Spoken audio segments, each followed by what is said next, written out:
cold at the touch, dead in the eyes, no signs of life no more. I put your love under the knife. Leave me to die here all alone. No signs of life no more, no. A crying dove may never fly.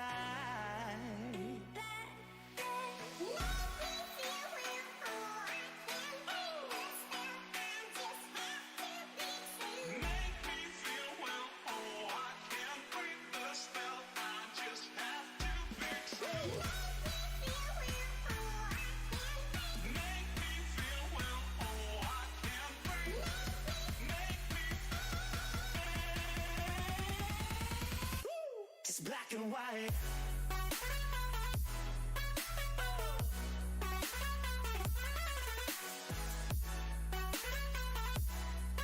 Yeah. Black and white. Oh. Oh. Oh. Oh.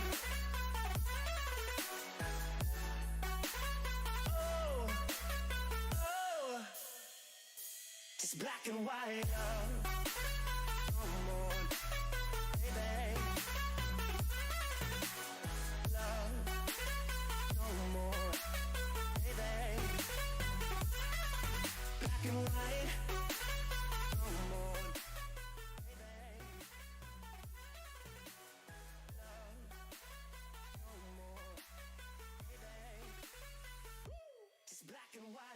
Just let me go, it's only right. For all I know, it's only matter. It's calico, it's black and white. Good evening, everybody. It's your boy Verdict, back with another Meseeks Mobile Mayhem qualifier event. As always, I'm here. Actually, a new co-caster for the night. You saw him on the Meseeks Sunday Showdown. It is none other than DeiNomine. That's right, my guy. I may have mispronounced that all wrong. I'll go ahead and tell you. I slowed it down, and I was like, bro, that just did not sound smooth coming out of the tongue. Anyway, DeiNomine. There we go. Day, how are you doing today, my guy? I'm doing good. Busy Memorial Day, but I don't have too many complaints. There we go. I just saw a massive raid came through from Zia. And we actually have 4, well, no, that's 3 with Day actually in the spectator slot. Well, not the spectator slot, but the tragic slot. We may have a matchup. It looks like they were unable to produce 5 so far. We're waiting for a 4th to see if they can get this thing started. If not, they're going to have to move on with a DQ for the game number 1. But yes, a lovely Memorial Day indeed. Bro, it's been so tough getting somebody out here to fix this AC, but as I say that, I do see multiple players leaving the lobby. They will go ahead and forfeit for that first matchup, so we actually won't see XRK play tonight against Tragic. Super unfortunate. That's definitely not what we had in the cards for the night. Well, it'll be one less game for the night, but hopefully we still have some really exciting competition ahead of you. Unfortunately, Tragic was unable to field a roster by the 10-minute cutoff time. So as you mentioned, that will result in a DQ for them. But we still have several good matchups ahead of us. We have X Esports versus Strike Zone, Mafia X versus Community Esports, Shreddit versus Carnage Gaming, and Ascension versus Lux. So should be a good night ahead of us. Definitely some team names I recognize down there, specifically looking at Strike Zone and Shreddit, who I think Shreddit has a lot of potential as we move forward in the Challenger Series here. Yes, indeed. As we say that, I will actually pull up the point spread. I'll actually put that on display for you to see in Discord as well. But as of right now, the standings are before that DQ, Operation 34 in first place with 100 points. They have probably been the most consistent team. And if you are not familiar with them, they have been on point for the past few weeks, as well as in our Meseeks Sunday Showdown. So 100 points for them. Tragic at the moment with 70, Community Esports with 60, Mafia X with 45, XRK with 45 as well. They just were awarded 20 points for the DQ. Ascension with 40 and X Esports 35. Everyone else still trying to get in that competitive zone as we're getting towards the this is the beginning of our 4th week, if I'm not mistaken. Maybe our 3rd. I'll have to check it. I think it's 3rd.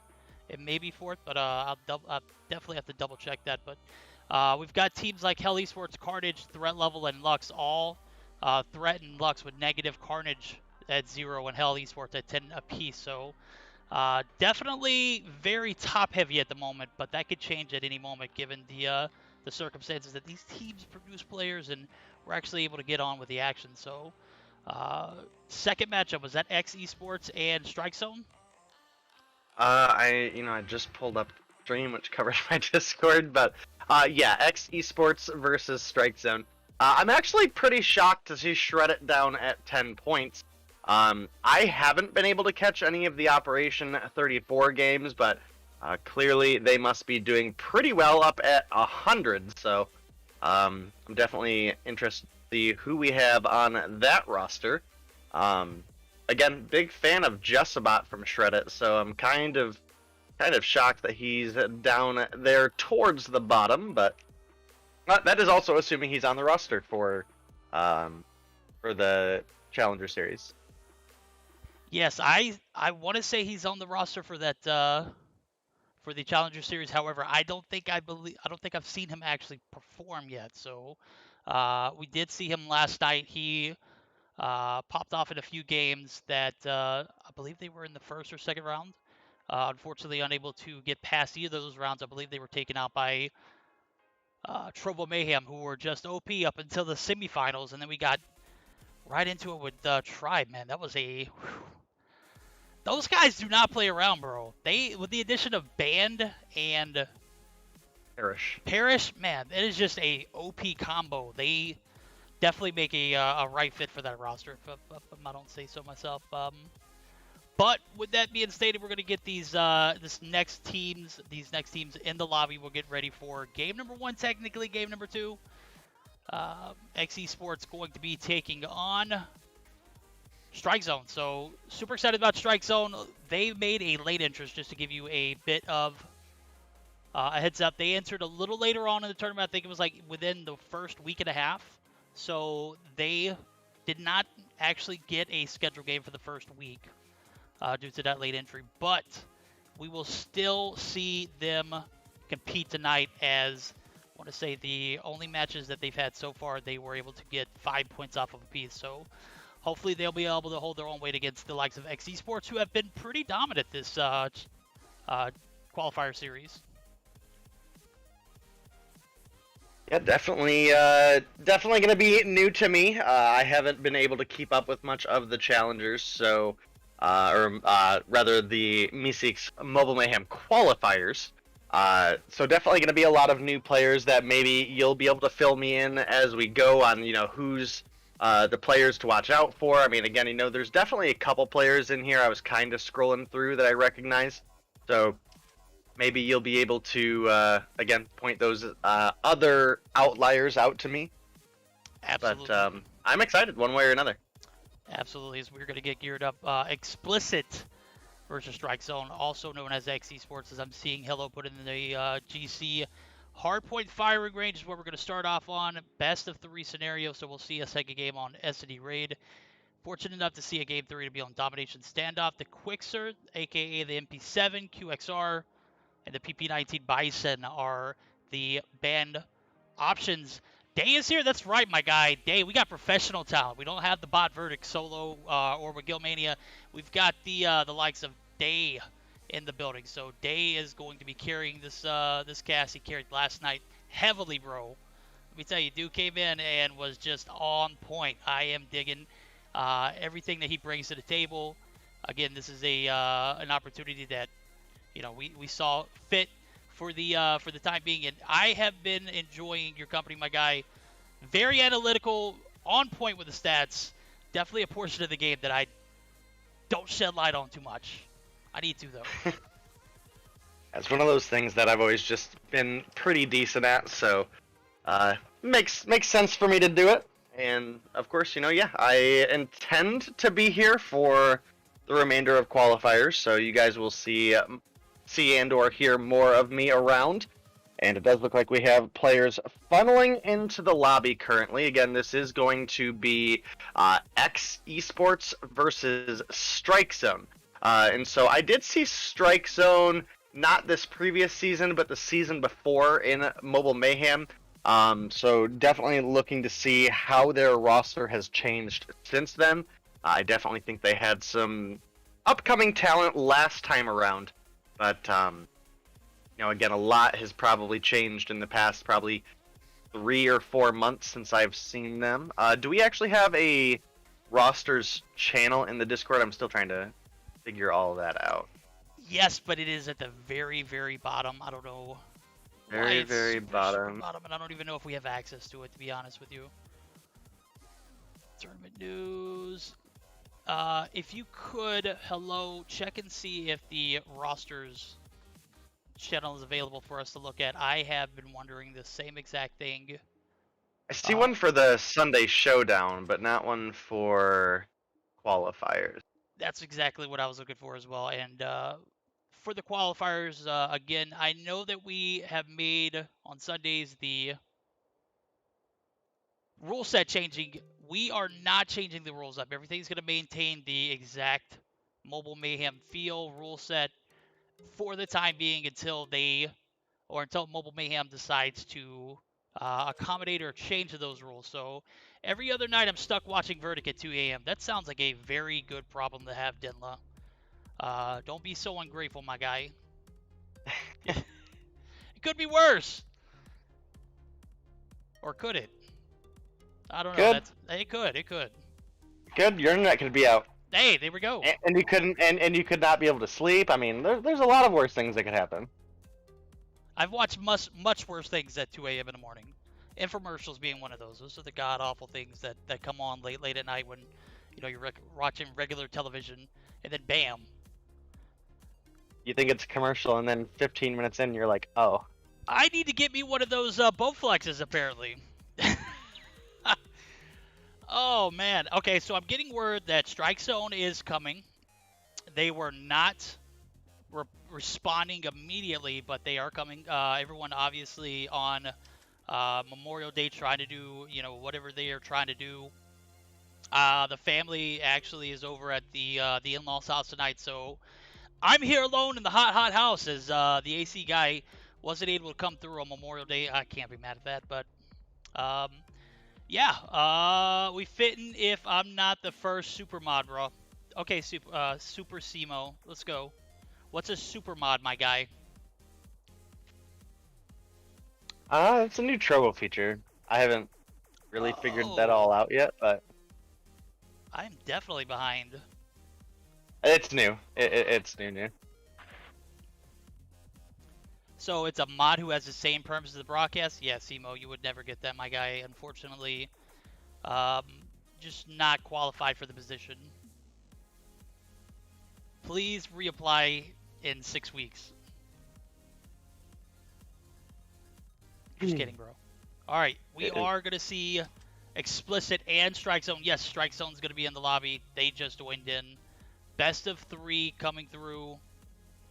Obviously, everything's going to be a bit delayed as we are all trying to celebrate some Memorial Day. I know you worked all day, bro. What else did you have planned for the rest of the week? Well, I mean, not a ton. I mean, again, it's still going to be kind of just cleaning out the shop a bit. Getting equipment and stuff out is kind of what I did most of today, so it wasn't like I actually, went to work and punched in, but just, that's a lot closing a business down. Couldn't imagine, bro. That's I don't know how long you guys been in business, so I couldn't imagine what all is in 10 that shop. years. Good God. Yep, full service shop. So hoists, toolboxes, the whole shebang. You heard it here first, guys. The whole shebang-a-bang. As we are going to get geared up. Vague is very qualified for the position. Give it to him. I don't know about that. I don't know about that one either. Day definitely doesn't agree with me on that one. He obviously qualifies. I don't know about that, Simo. We'll never negotiate with that or never discuss that again. But like I said, reapply in 6 weeks and see if that answers the same exact thing. He'll probably forget about it by then.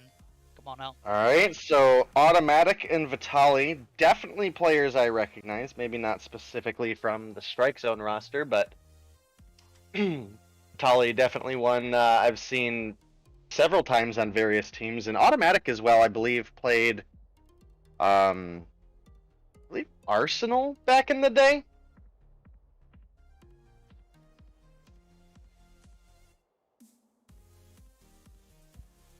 See if we can get access to those channels so that way we can peek that roster.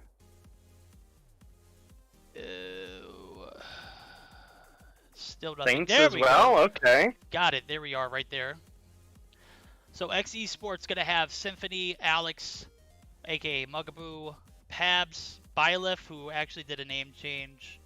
If I'm not mistaken, last week it was Jasmine or something along those lines. Modzy is probably one of the more consistent players for that X Esports roster, or Explicit roster.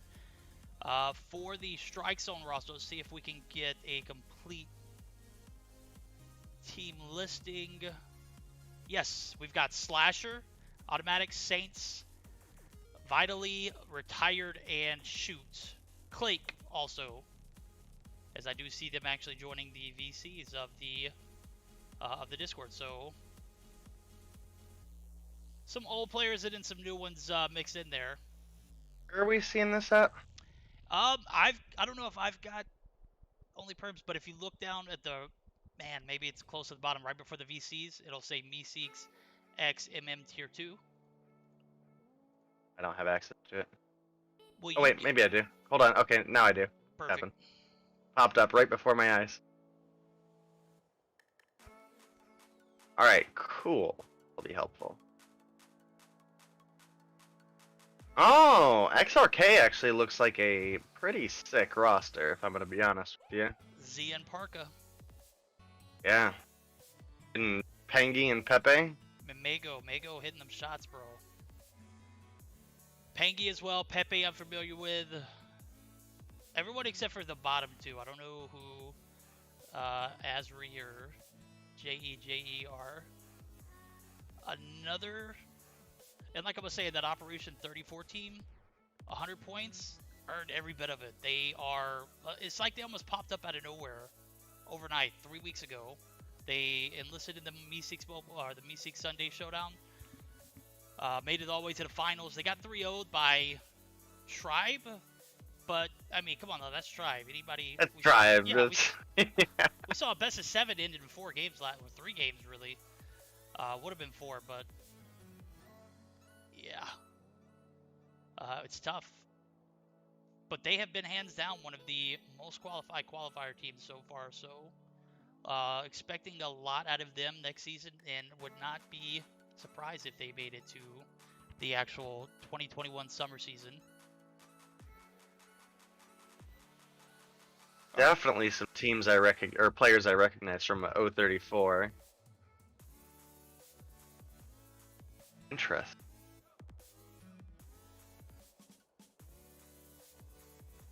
Does anybody know if that's the same Minos that used to be with IFX? It's a great question.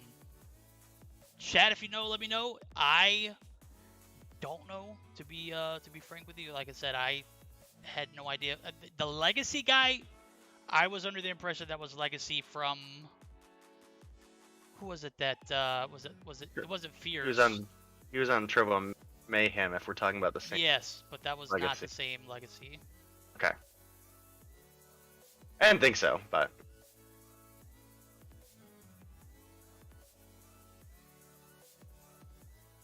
Let's see, and then Carnage Gaming, some of the names that I recognize as well. They have been a pretty decent contender thus far. We are going to see 4 players now for the guys over at Strike Zone come through: Lewis, Saints, Vitally, and Automatic.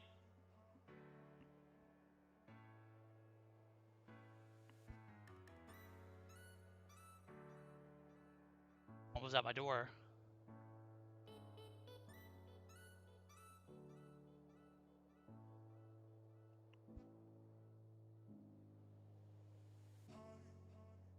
Actually, let me go check that because it did sound like a knock. I got these noise canceling headphones on. I'll be right back.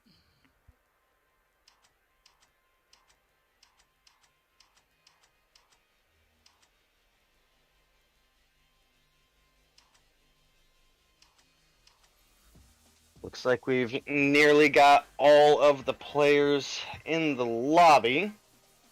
We're just waiting on one more player from Strike Zone and should be able to get you guys into our game. Approaching 8:30 here Eastern Time. And for anybody joining us late, we are missing our first game of the night. Alright, I was just hearing things, I guess. I got that solo paranoid. Dog's not even here. The wife took the dog with her. Apparently everyone's going to be enjoying Memorial Day night. Except for Verdict. Looks like we're going to have a 4 versus 5 with Strike Zone only being able to field 4 players for their roster here. So not a great way to start. I don't know if they have a 5th show up for game 2, if they're allowed to make that sub in. Maybe the admins can let me know on that. But again, not a great way for them to start, especially if they're looking to pick up some points here.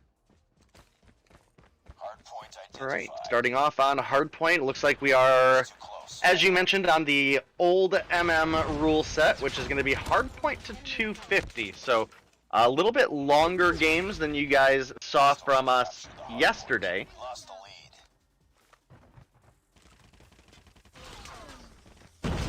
So far, looks like X Esports off to a decent start. They've got the break onto the Hardpoint. Kind of no surprise here. Having that extra body for objective rotation is pretty solid. I think Search and Destroy is a little bit more manageable as far as a 4 versus 5 goes, especially if you have a good sniper on your team that's able to get a pick early on. But so far, not looking good for Strike Zone. I completely agree with you. A Search and Destroy would be a little bit easier on a 4-man roster. Obviously, with a hardpoint game, it is all about winning those gunfights inside the point. And if you've only got 4 players to push and break, I would assume it's going to be much more difficult, especially with the way that spawns are working. But I gotta say, Strike Zone off the rip, going to get almost 20 points off of that first tilt. That, being a wide open point. I guess only time will tell how they will do continuing on, but with how consistent X Esports has been thus far, I don't expect too much. Saints is going to get a break, but is going to be taken down by the likes of Campers, who is going to be spotted by Vitally. Vitally is actually going to be lasered. DRH in hand for Campers. He picks up his 5th kill on the point, as we do see 30 seconds in.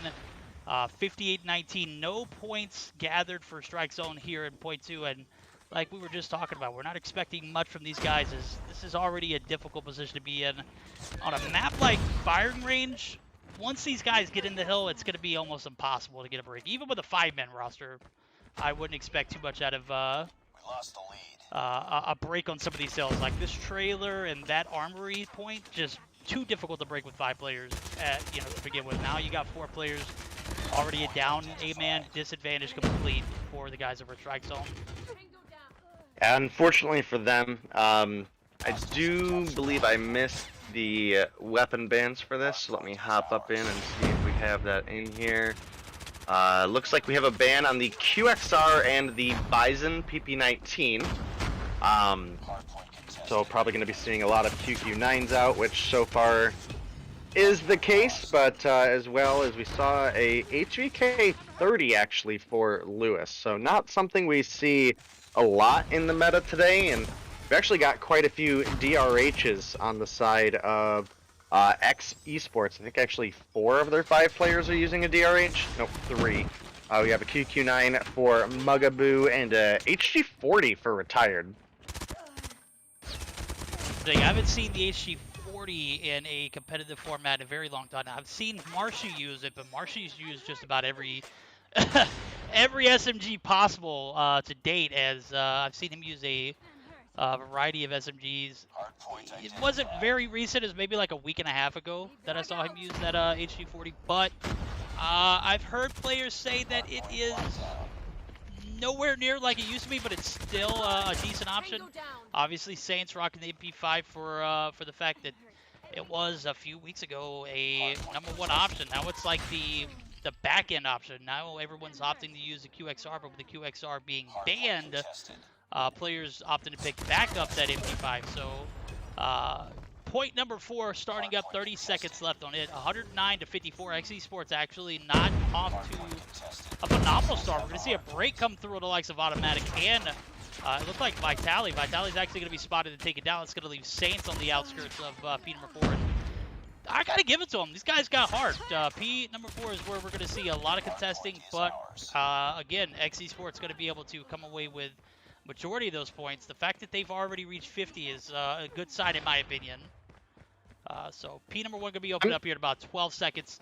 We're going to see a 60-point plus lead for the guys over at XE Sports. I got to give it a Strike Zone. They're still hanging in there.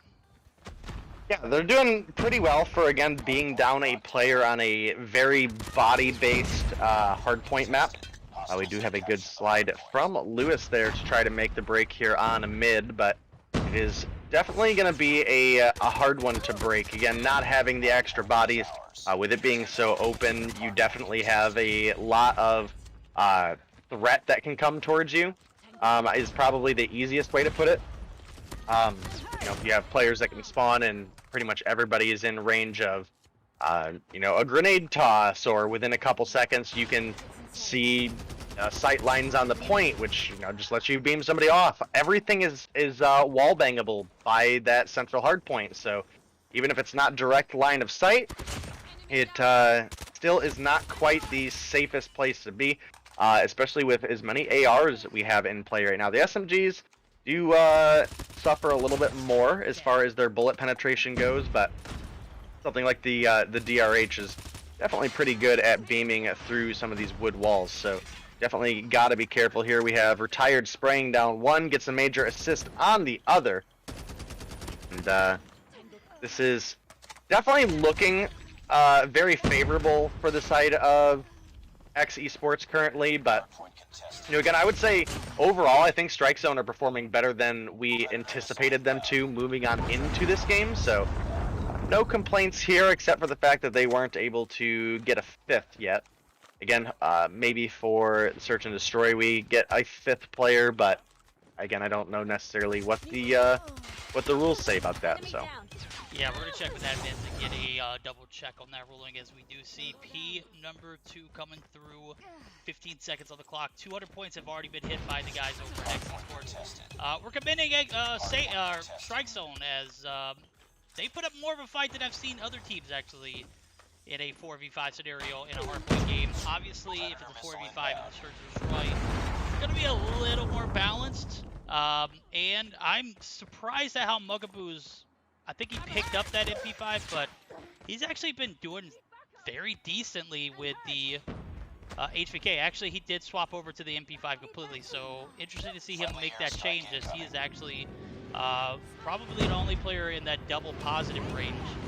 Vitally also right there, the only player positive for the guys over at Strike Zone, 23 and 20, and we're going to see the game potentially end here in this trailer hardpoint, which is still going to have plenty of time on it, and the guys over at XE Sports, you know, without a shadow of a doubt, only need about 10 more points, so I'm expecting them to close it out here early.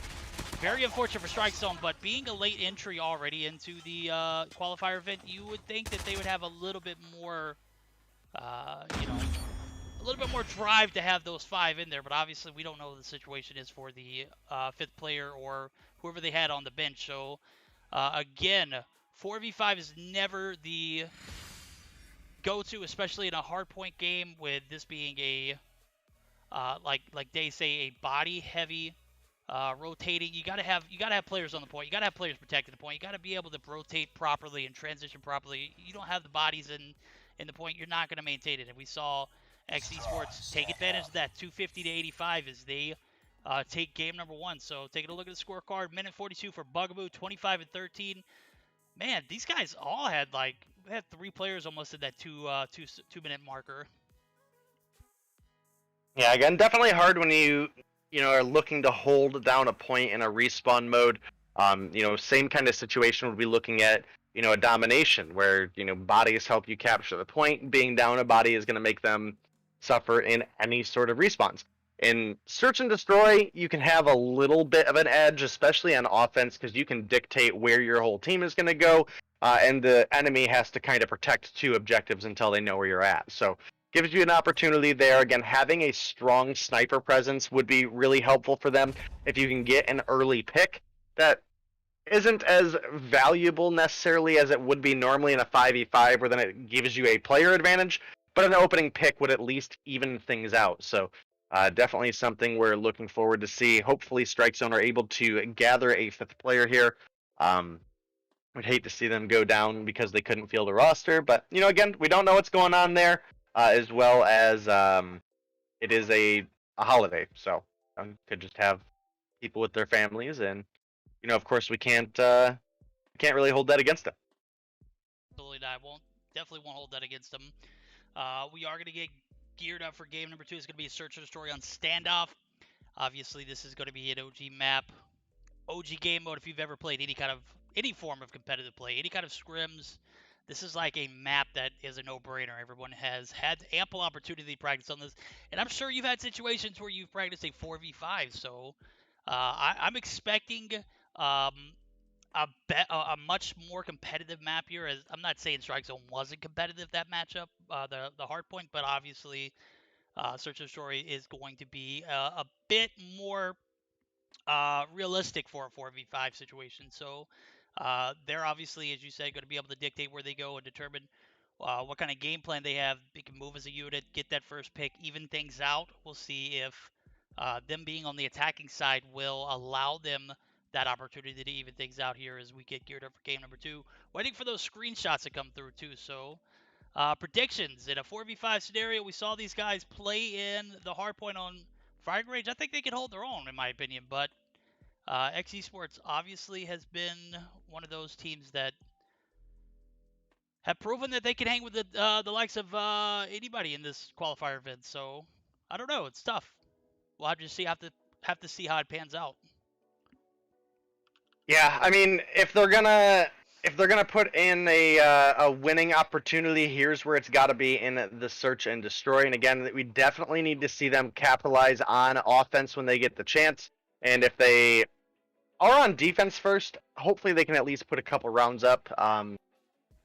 Let's see, we're on Standoff, so this is definitely a map that these players should know.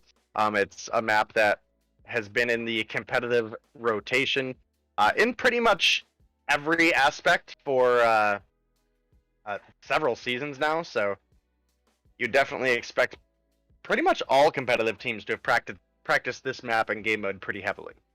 Doesn't matter what tier you are, if you've ever played any form of competitive gameplay, any kind of structured form where you're getting into a private lobby and you're picking Search and Destroy, odds are you've played it on Standoff. So 4v5 scenario is something that is doable.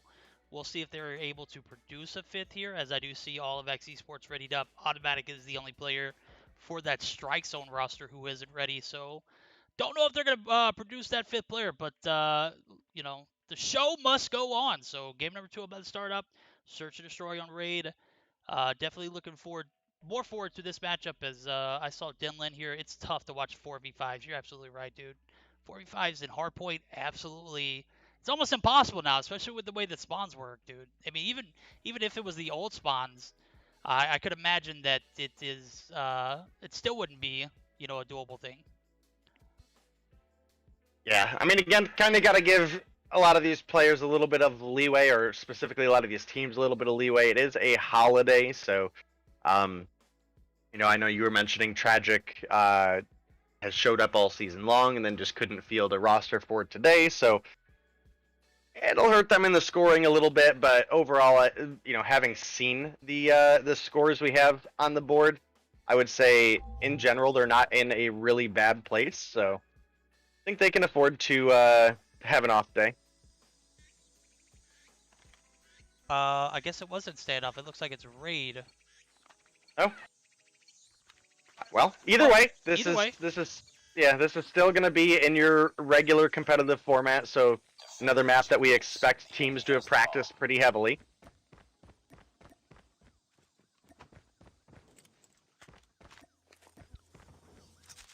So I'm taking a look at the map here. It looks like the guys from Strike Zone going to make their way towards the pool side. One player from Strike Zone actually going to go down. That's going to put them in a 5-3 scenario.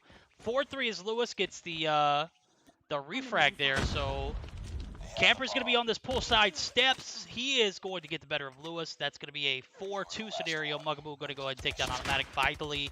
Going to be spotted pool bar. That's going to do it from him as Campers picks up 2 that round. They are going to go up 1-0 on the defense as we do see round number 2 start up. Strike Zone had I have to give it to them. They had a great push towards the A site. I just think the execution was not there completely. Again, it's tough doing it with 4 players, but you know, I think these guys got to move a little bit more as a team now more than ever, as we do see Red, Modern, oh my god, big 2-piece from Campers. Saints is going to be the last one alive. He's going to get 1-2. Campers and Mugaboo. It's going to be a 1v3 scenario. Bombs down in Red.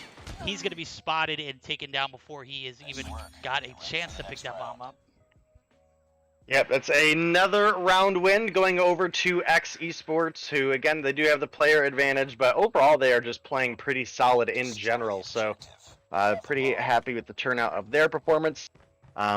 Again, Strike Zone, don't want to hold it too much against them with it being Memorial Day. But definitely a rough way to start off the broadcast for today. Do have, and unfortunately, Strike Zone are on offense already as well, and the past 2 rounds have not looked really great for them. So, still very much doable for both of these teams, but you definitely think XE. Ooh, that was a solid snipe from him. Oh, misses the follow up though. It's gonna leave Saints yet again in a 1v4 scenario, actually, not a 1v3. He's trying to pick up the secondary weapon. He's gonna be pushed by multiple. Solo's gonna pick up the frag. That's gonna end round number 3. 3-0 in favor of Explicit, aka X Esports. Just not getting any better over here. Strike Zone, obviously, in a position where, you know, it's a tough one to be in. 4v5 scenario on Raid, a map that is a open lane of traffic on that A site. I see a collective push towards the pool stairs, and Retire goes down. So it's a 4v4. This is the first even matchup we've seen all night. Now, as we do see Saints actually pushing into the kitchen area, we're going to have one directly on the bomb site, one on the looks like the tree head glitch, and Solo going to be spotted. Solo going to go ahead and take some shots. Saints going to be super weak. We're going to see Lewis actually take one down, and Symphony on the court side. He's going to go ahead and get that bomb down. It's a 3v3, 3v2. Now it's a 1v3, so Strike Zone obviously playing this round a lot better than they have, as Campers takes down 1. He's going to be forced back in the jungle. It is a competitive ball game now, as we see Saints push one side of jungle. Oh my, you got to pinch that if you're going to push it backside. In my opinion, that was not the move. Campers exposes them. Bomb head glitch is where we're going to find the last player from Strike Zone. He's going to go ahead, try and take some shots. He gets some. He's going to land a few. Campers is going to be taken down. Automatic does clutch it up. That is going to be one round in favor of Strike Zone now, as we do see a little bit of life still left in Strike Zone, in my opinion. Yeah, a little bit. They were able to turn things around in a big way there. They got a bunch of picks early on, which really helped them. But, you know, again, you definitely would have liked to see them, if they were going to excel on the offensive side. And so far, even if they win this next round, they're still down. And moving into defense, where you only have 4 players, you've got to, you know, have someone available at each, at least one person sent over to the opposite objective as the team to, you know, perhaps make a call out of a rotation. That's another good round going over to Strike Zone, so definitely showing some signs of life. But again, I think it's going to be pretty rough as they move into defense and are going to be split pretty heavily. That, or they're going to have to pretty much full send one or the other and then just make the rotation if nobody comes. So not a great spot for them to be in, but they keep playing the way they have these past couple of rounds. Definitely doable. We're going to see Solo, last player alive for Explicit, as he takes down 1. He's pulling out the Renetti, dude. I don't even know if he's going to be using his primary loadout. Vitally is going to be spotted. Vitally abusing that head glitch is going to get abused there. Saints going to go ahead and get the push, as he knew he was weak. The assist comes through. Solo not able to clutch it up, but we are going to see XE Sports with a lead as they are going to be flipping over to the attack. I'm thinking that they will have a better chance if they stack one site rather than split up, in my opinion. Now, even if you full send it A, full send it B, I just think in a 4v5 scenario, that's the only way that you're going to be able to, pull it together as a team. You're down one man. If you split, send one to B, but don't have them directly on the site. Have them like laundry calling out. We are going to see automatic takedown on campers. Symphony's going to go ahead and get the refrag. It's a 4v1 now, as Lewis is going to be the last one alive. Yeah, not looking at super doable. And actually, Tired going to pick up the snipe there, so that is going to seal the deal currently. Now a 4-2 advantage going over to the side of X Esports. Again, we've seen signs of life out of Strike Zone. They may be able to come in and turn things around, but it's looking less and less likely as this game keeps going. Lewis does get his first blood. That's at least going to make things a 4 versus 4, so a little bit better of a spot for Strike Zone to be in, but still definitely not super comfortable. Another 1-for-1 trade, make it a 2-for-1. That's going to give the player advantage once again over to the side of X Esports. Tally and Automatic, though, are going to be able to at least somewhat clutch up so far. I mean, they still got to finish the round, but does look like they're going to be able to do so. It's going to be a 4-3 now. And Strike Zone, again, just when we've pretty much counted them out, they're going to show some signs of life and try to push us a little bit further into this game. Yep, we saw Vitally and Automatic tag team there and get that 2-for-1 or 2-1 scenario handled. A little bit of life breathed back into the guys over at Strike Zone as they have just not had the best day. A 4v5 scenario, in my opinion, just not going to be ideal. As we do see game number 2 a little bit more favorable. It's a little more neck and neck. 4-3 now as the score is ensuing. They're playing super conservative, and I like it. I'm looking at the map spread. We do see one player in kitchen. That's going to be Saints. So he's playing for information, as we do see the guys actually opt to push towards the B site. I'm not sure what information they received there, as we've got Saints actually right on the other side of a lot of traffic. What was a lot of traffic. He's actually going to get pinched here. He's going to get a little bit of support from Lewis. Lewis and Saints going to be in a bit of a pickle if they get this pinch off.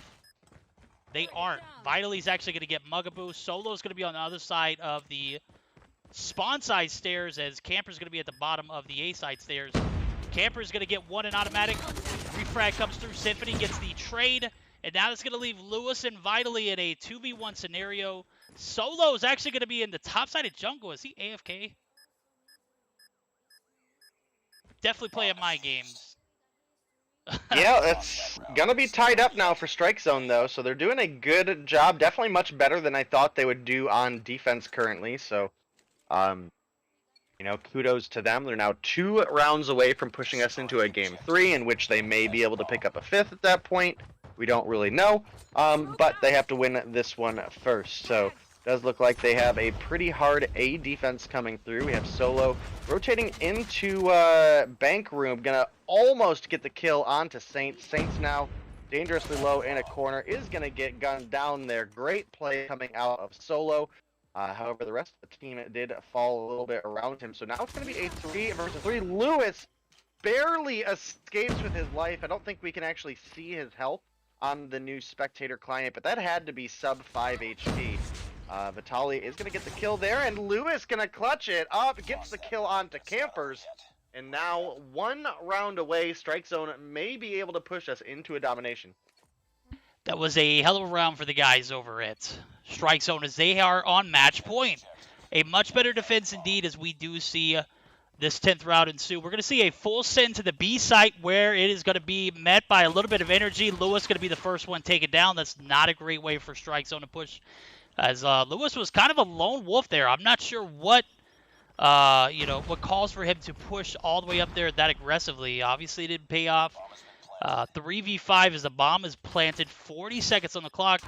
Oh man, that nade was botched as Saints threw it. It actually hit his teammate. Automatic's going to be taken down. Before he does go down, he actually takes one with him. This is going to leave Vitally in a 1v4 scenario. We are going to be going to a round 11, it looks like. Definitely looking that way, unless the Vitali is able to clutch up here.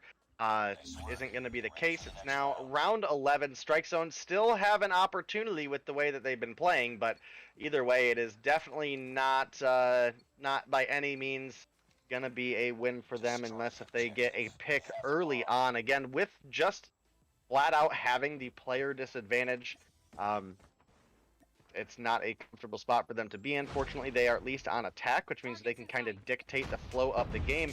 Automatic is going to get the kill onto Solo. Once again, a player getting the kill sub 5. So it is now evened up 4 on 4.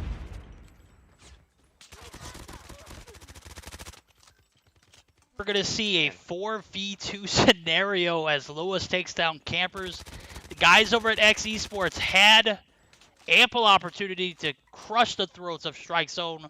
Obviously, they let their foots up just a little bit too long as we see Strike Zone actually a lot of life left in them.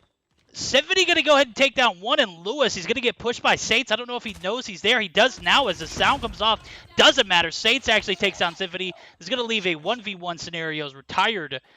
Oh, man. Retired and Vitally going to be in a 1v1 scenario, and it looks like Vitally actually may have disconnected. He's finally going to start moving. Retired going to have a top modern control here as we do see Vitally actually pushing towards the A bomb site. Dude, I do not know what's going on here. It appears as though he is reconnecting. Saints is reconnecting. It looks like the internet's just not stable over there. Gonna go ahead and pick up that bomb, maybe? Time is up. That's tough. I wasn't even watching time. Yeah, I wasn't either. That's pretty unfortunate way for Strike Zone to go down, but, you know, again, it's a holiday. We kind of got to give... I mean, at least on the criticism aspect, we have to give them a little bit of benefit of the doubt that, you know, Holiday may not have been able to field a roster due to players spending time with their family. But it is just not the day for Strike Zone currently. It's a draw. Stand down. Completely agree as we do They see put up our... good numbers in search, though. 10 Oh, and 10 yeah. for Saints, 10 and 10 for Automatic. Without a shadow of a doubt, this is definitely their best game mode out of the two that we saw. So, I'm not saying their best game mode completely just in that 4v5 scenario. They had looked like the momentum shifted towards the end. They lost 2 rounds off the bat, somehow found a way to pick one up, and then, you know, you saw the lead shift in favor of Strike Zone. Obviously, it looked like there was a bit of a connection issue for Vitally and Saints even you know, going towards the end of that matchup. It just looks like he kept disconnecting and reconnecting, and being in a 1v1 scenario with that amount of time left, super tough. So not only were they in a disadvantage for 4v5, but it just looks like the internet gods weren't on their side either, man. I know how that is. I definitely know how that is. Yeah, unfortunately, but, you know, again, there's still plenty of time left for them to make up for it. Not today, obviously, but there's still plenty of tournament ahead of us, so definitely hoping to see them come back with a little bit more fire in their eyes next time, hopefully be able to field a roster. That is going to conclude match 2 for the night. Tragic as well tonight was unable to field a roster, again, presumably due to the fact that it is a national holiday for North America, or, well, specifically the United States, which is where a lot of these North American players are located. Not all of them, but that's going to push us into our game 3 for tonight, which is going to be, let me pull it back up again. Looks like we have Mafia X versus Community Esports.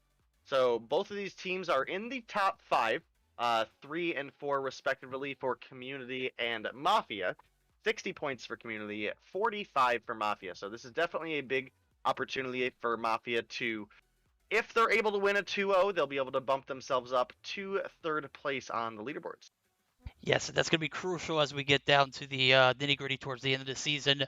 As this qualifier event works, the top 4 teams from this event move on to face the bottom 4 teams in the North American Mobile Mayhem region for a spot at the Summer 2021. So I'm not sure how the 4v4 scenario is going to pan out or how that will be played, but the top 4 here will move on for an opportunity to take a spot in the Summer 2021 NA Mobile Mayhem season. So some big implications here as, if you want to put your team on and put it in a spot in probably one of the biggest tournaments in the North American region, this is the only way to that seed. So you're going to have to find a way to be a top 4 team. And if you are any of these guys at the bottom, man, you need to get your act together. There's still plenty of season left to go. I've seen a lot of teams turn around towards, I know qualifiers have been ran differently in the past. I think I got an opportunity to cast maybe not last season's qualifiers, but the season before that. And Zim had us doing this like 5 hours, 6 hours a night trying to get this tournament ran through. It wasn't in this format. This is actually the Mobile Mayhem format. So doing things a little differently, and I'm kind of enjoying it because it gives these guys an opportunity to feel what it's like to be in Mobile Mayhem.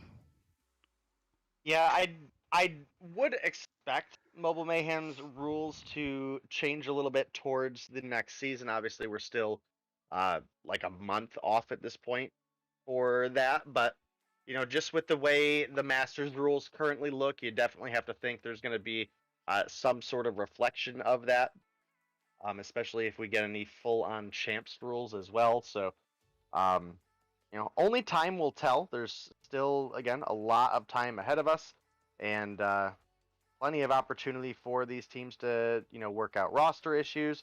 Again, can't really take too much credit away from the teams today with it being a holiday. So, again, hopefully Tragic, who, not to talk down about them or anything, but they have historically had roster issues. So I'm at least glad to hear that so far this season they've been pretty consistent. And as we hopefully have teams getting into the lobby here soon, I'm actually going to go grab something to drink real quick, Verdict, so I'll be right back. That is actually going to take us to our first intermission because I'm going to step away and use the restroom right now. So, guys, bear with us as we will be right back. Going to take a short intermission.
All right, like I said, guys, short intermission. We've got our next matchup on the line. It's going to be Mafia X taking on Community Esports. As we see the best of 3 start up, we've got Hardpoint Hack the Yard followed up by Search to Destroy a Meltdown. If we're lucky enough to see a map number 3, it's going to be a Domination on Firing Range. So, Hardpoint Hack the Yard is going to be a tough map for for obvious reasons. But I mean, we've talked about Hardpoint and how the spawns are broken. And this is probably one of the only viable maps that you can play it on, right? Hackney, Summit, maybe. There are times where Summit could be all right. Raid, I know you were talking about Raid, how someone just spawned like right behind a complete team after being wiped on the point. Yeah, it's definitely pretty wild. So we'll have to see if we get any of those wacky respawns. It doesn't always happen that bad, but I mean, even respawning just outside of the basketball court after you got team wiped is pretty questionable in nature in general. So definitely something we're gonna have to keep an eye on.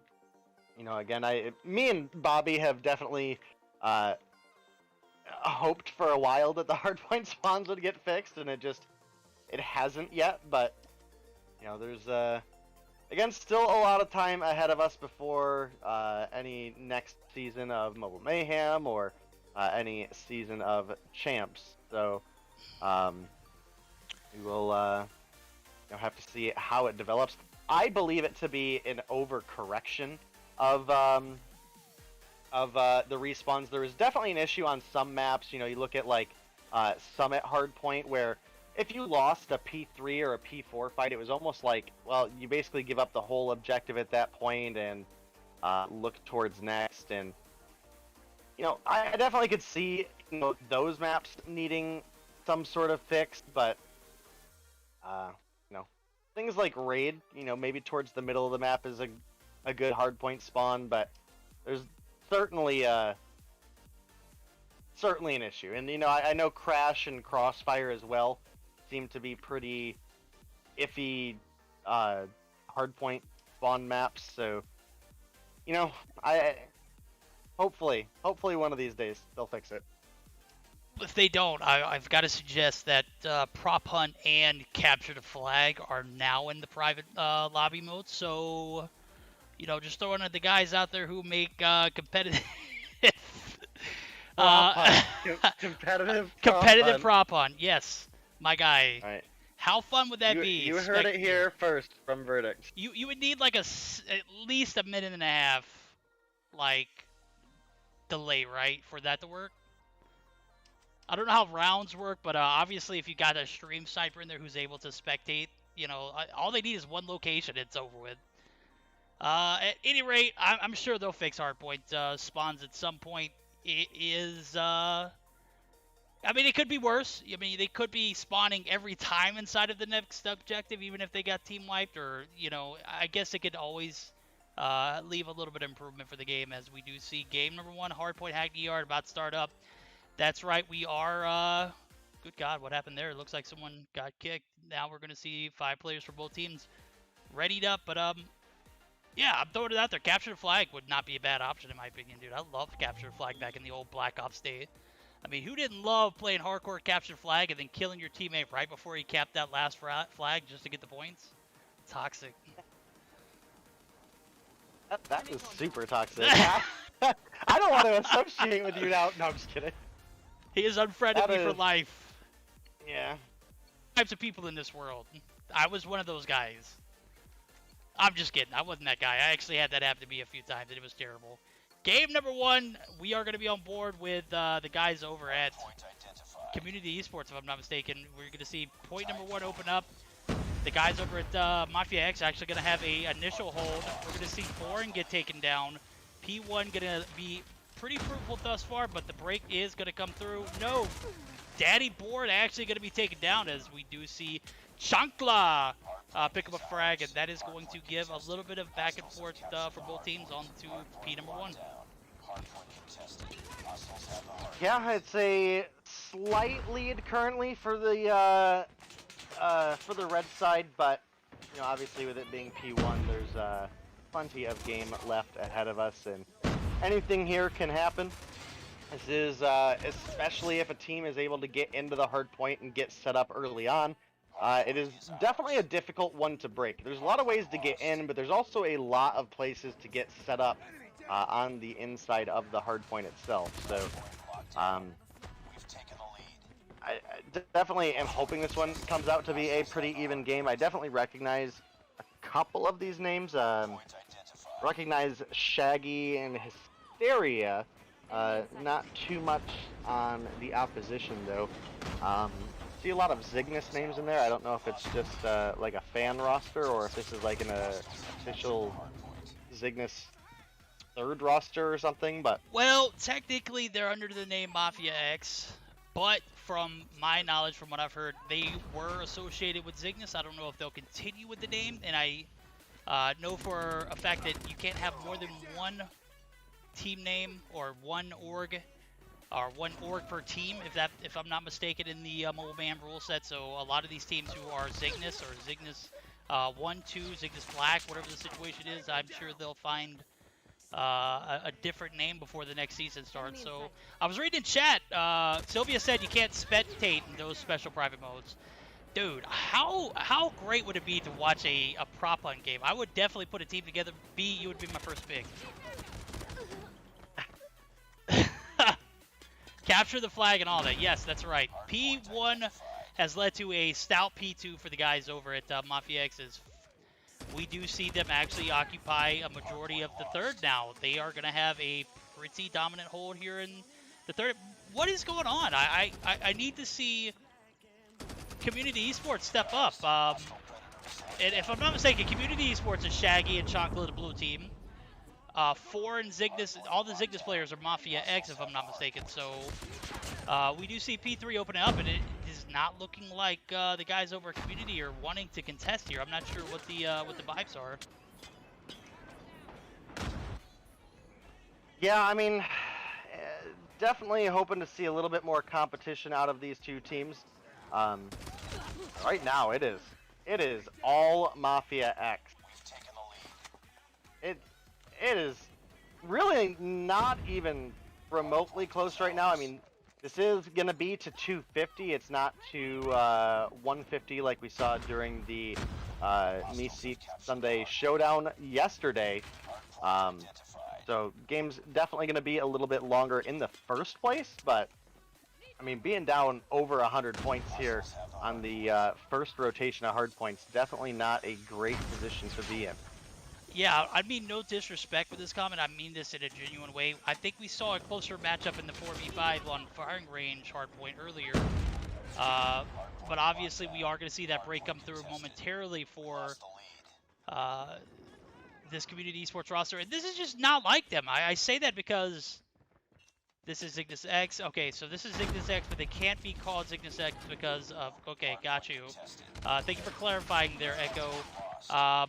You know, I'm at a shock right now. This is just not the team that I'm used to seeing from Community, as they have been very competitive thus far this season, as we do see them with 60 points. They're in a third place position right now.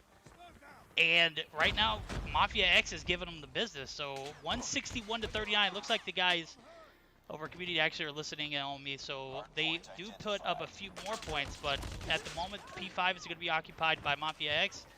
They might just run away with this thing after the reset here, as we do see them have a little bit of a hold. This is what we're talking about. Shaggy spawns like right directly outside of the hill, and is just going to give free access to that P5 point right there.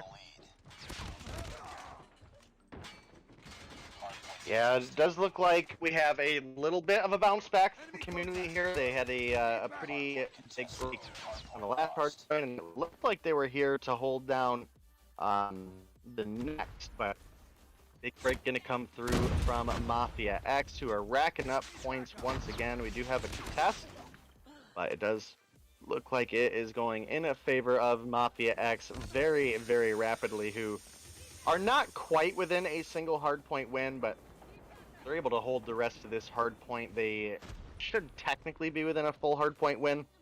Obviously, that is assuming there's no contest on the point. And we will see them cross up to 196. So only about 54 points to go for them.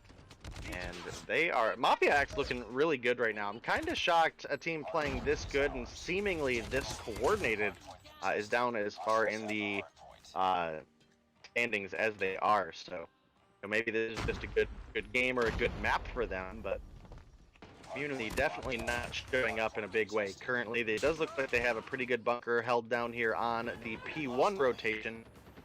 As I say that, a couple of Ignis players getting picks there, and they are going to retake mid and have an opportunity to inch themselves even closer to a victory here. Indeed, as I see 4 and actually using a gun I don't normally see in the NA comp scene. That's going to be the RUS, the AK-74U, as it is a viable option in some instances. Obviously, the MP5 would be better for close range, but with the QXR and the PP19 Bison actually being banned, it's always good to diversify your loadout. So RUS getting utilized here, very interested to see. I see it a lot in the EU competitive scene. So very interested to see it here being used. Obviously, he knows what he's doing with it. 20 and 14. And Mafia X off to a phenomenal start here in game number 1, as they have a 225 to 72 lead and counting. All the guys over at Mafia X need are about 20 points here. They're not going to get it immediately, as the break comes through for Community. How long will they be able to contest here, as I do see a multitude of Mafia players pushing in. Chancla is going to be the last one alive. Chancla actually going to be taken down. And this is going to be devastation for Community Esports, as 8 points are going to be easily obtained. No, they're going to get a last-second break. Community Esports going to be fighting for the lives. Now they've got a position where they've got to remain on the hill for at least the 5-second marker, and then rotate perfectly over to the other side of the map, where P3 is out in the open under that little port area, kind of like dead center of the map. So P3 is where we might potentially see it end up, as we do see Mafia X with a early advantage. All the guys over there need are about 7 more points. They're going to get a few off the rip uncontested. Yeah, I mean, this is looking like one of the more one-sided matches that we've seen in the past couple days. So hopefully Community will bounce back and search and destroy and push us to a game 3. But man, Mafia X looked absolutely great there. You know, again, these are a lot of players that I'm not super familiar with. Again, I recognize Hysteria from Community. I believe I recognize Shaggy from Community. I think I recognize X-Thug, but I can't say for sure if it's the same person I'm thinking of, because there's a lot of fill-in letter thug players that I've Yes, there seen. is. So Yes, there is. yeah, so kind of hard to say. It could just be some familiarity there with S Thug and B Thug and the likes of them, but Mafia looked absolutely phenomenal there. Yeah, I mean, they had better rotations. They just flat out won more of their gunfights too. So again, with me not having casted the entire qualifiers with you, I don't really know. Is this the main Community roster that you expect to see? They just didn't perform well that game, or? Well, I see a few names that I don't recognize. I recognize Shaggy and Chunkla. I don't know if his Daddy Board or Gene are name changes, but I've seen Scorpion actually play the sniper role in Search and Destroy. So I don't know if they're going to make a sub out here and a sub in for him, like we've seen in games past, but definitely not the same performance I've seen from them. I'll go ahead and tell you, I got to give it to Mafia X. Their P1, P2 to P3 rotations were flawless. It's like they had a 100-point lead, and they never looked back in that first game. So it's definitely a bit of a morale decrease when you're down by 100 points off the rip, 2 points in, and it's like 90 something to a handful of points that you got. But I still expected a lot more from Community. So if Scorpion does get subbed in, I won't be surprised. But then again, I haven't seen much of him recently either. So these guys are definitely not playing to full capacity at the moment. Yeah, I mean, again, I'm hoping that we see them bounce back for the Search and Destroy. I would like to see a game 3 out of these teams, especially, looking at the way Mafia played and not even really being close to the top of the board. I mean, they are in the top 5, but if you look at the actual score, they are massively down. I mean, I think first place is 100 points on the board, and Mafia is sitting down at 45. And Community was in third place with 60. So, like I was saying at the beginning, this is definitely a big opportunity for Mafia X to potentially take the third place spot if they are able to win a 2-0. I believe if this is the previous season of Mobile Mayhem scoring, that would mean if they win 2-1, they wouldn't take third place, but they would be within 5 points at that point. So, still would be a pretty big boost for them. And looks like we're just waiting on 1 or 2 players to get readied up, and we'll get you guys into our Search and Destroy, which appears to be on Meltdown. And just as a reminder for anybody joining us, we do have a ban on the QXR and the PP19 for this matchup. Yes, indeed. Won't see any of the Bison or the MP7 play, as it's just too OP this season. The MP7 received probably one of the biggest buffs from the update. We've seen it being used and abused since, and players obviously don't want to compete at that level, so they don't even fiddle with it. They just go ahead and ban it. The Bison, still a 4-shot at any point, limb, body shot, it doesn't matter with that ammo increase. We are going to see Meltdown, Search and Destroy. Reading the chat, it looks like one of the Mafia players' Wi-Fi is bad right now, so we're waiting for his Wi-Fi to get a little more secure before we move on to the next game. Good. Actually, yes, we're going to wait for him to get... No, okay, so we're good now. We got all screenshots come through. We're still operating on this past season's Mobile Mayhem rule set, so we're still only on phone. We haven't accommodated to Champs rule set or Masters. Obviously, Masters right around the corner. There should be something in the mix, but I'm assuming that this season of the qualifiers will continue on just as the previous season ended. So not sure what the situation for the rule set or any of that you know, to change anytime soon. So gonna continue to see this phone only. Gonna continue to see 250 in hardpoint, 200 in domination moving forward. So we are gonna get started up here with Search, Destroy, and Meltdown as soon as there we go. As soon as Xthug ready's up, and he has listened to me complain enough as or we saw Hello spamming that ready button. She was persistent. Yeah, definitely glad to be getting into this one. Search and Destroy and Meltdown, a pretty unique map in the sense that the two bomb sites offer very different play styles. You have the B bomb, which has a distinct range advantage, so typically we see teams that have an incredibly strong sniper presence will, on offense, push B pretty hard and try to allow that player to get a pick. A side is very submachine gun heavy, so I'm kind of surprised to see as many ARs out for the side of Community. However, they did pretty cleanly win that first round, or at least seems to be so. We do have Xthug, the only remaining member of Mafia here, and he does have a Locust, so not the most ideal weapon to have. He does pick up one really, really nice quickscope there. It's going to make it a little bit more doable at a 1 versus 3, but with 35 seconds on the board, Bomb being down on A, and the rest of Community being camped out just here for the defense, definitely don't expect to see a win come out of him here. I mean, possible, yes. Likely, no. Yeah, I mean, if anybody can do it, it'd probably be him, as I've seen him hit some pretty sweet shots here recently.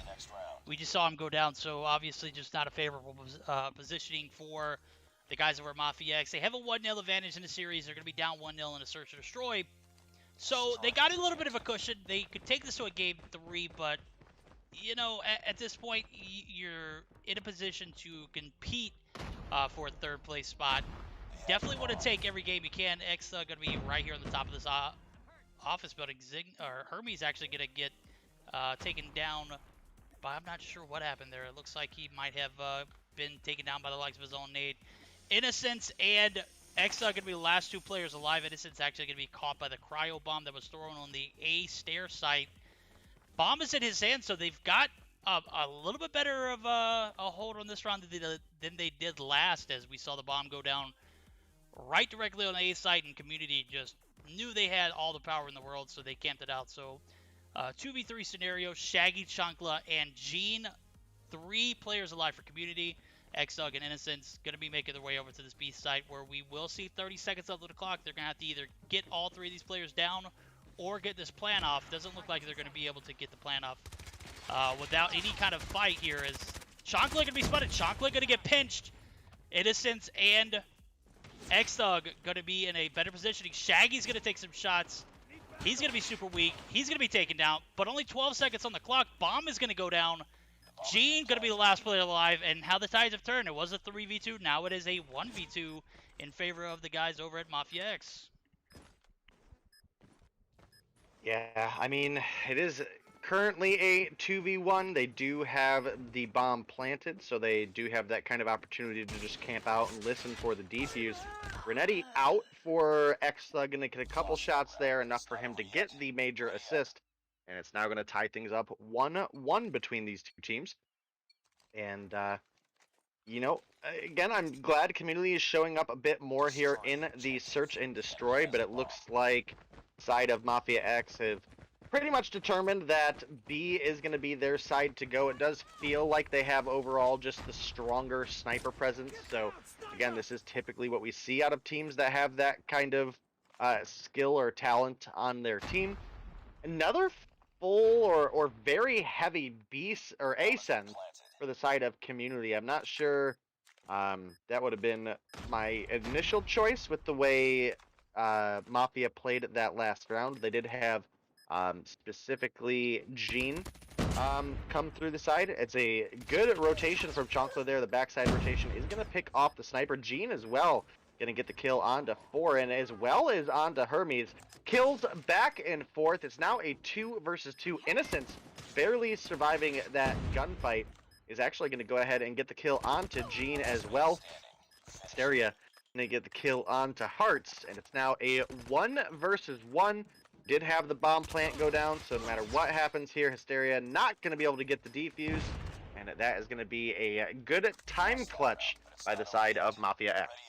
Got to commend Mafia X there, as they played that attacking side much better than they did in the first. They had a decent second round as they were up 2-1. The positioning, everything. The timing was great. Innocence played time very well at the end. With only 7 seconds left on the clock, there was not much that Hysteria could have done to clutch it up. Was able to take down one and get that final kill. Ultimately, time was just not on their side. Shaggy's going to get a nice 2-piece to start the round off. He's going to be using that AS Val, and Hysteria going to also pick up a kill, as I just swapped over to his teammate, Shaggy, as soon as he started taking those shots. So interested to see the Val being used on a map like this.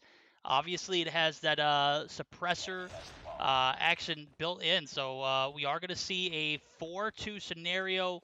Mafia X opting to push this A site, very interesting. I was hoping that they would have a more strategic B push. Obviously, they're going to have a disadvantage. Shaggy going to be right there on the other side of that little barrel head glitch. He's going to go ahead and peek up. He went unnoticed, and he ultimately gets 2 kills in the round. We're going to be all tied up. This is going to be the lead decider, who is going to have the advantage moving onto the side flip. I got to say, Mafia X, you got to push that B site. You can't push A. A is just not it in this attacking side for you guys. Yeah, it definitely hasn't been working out for them thus far.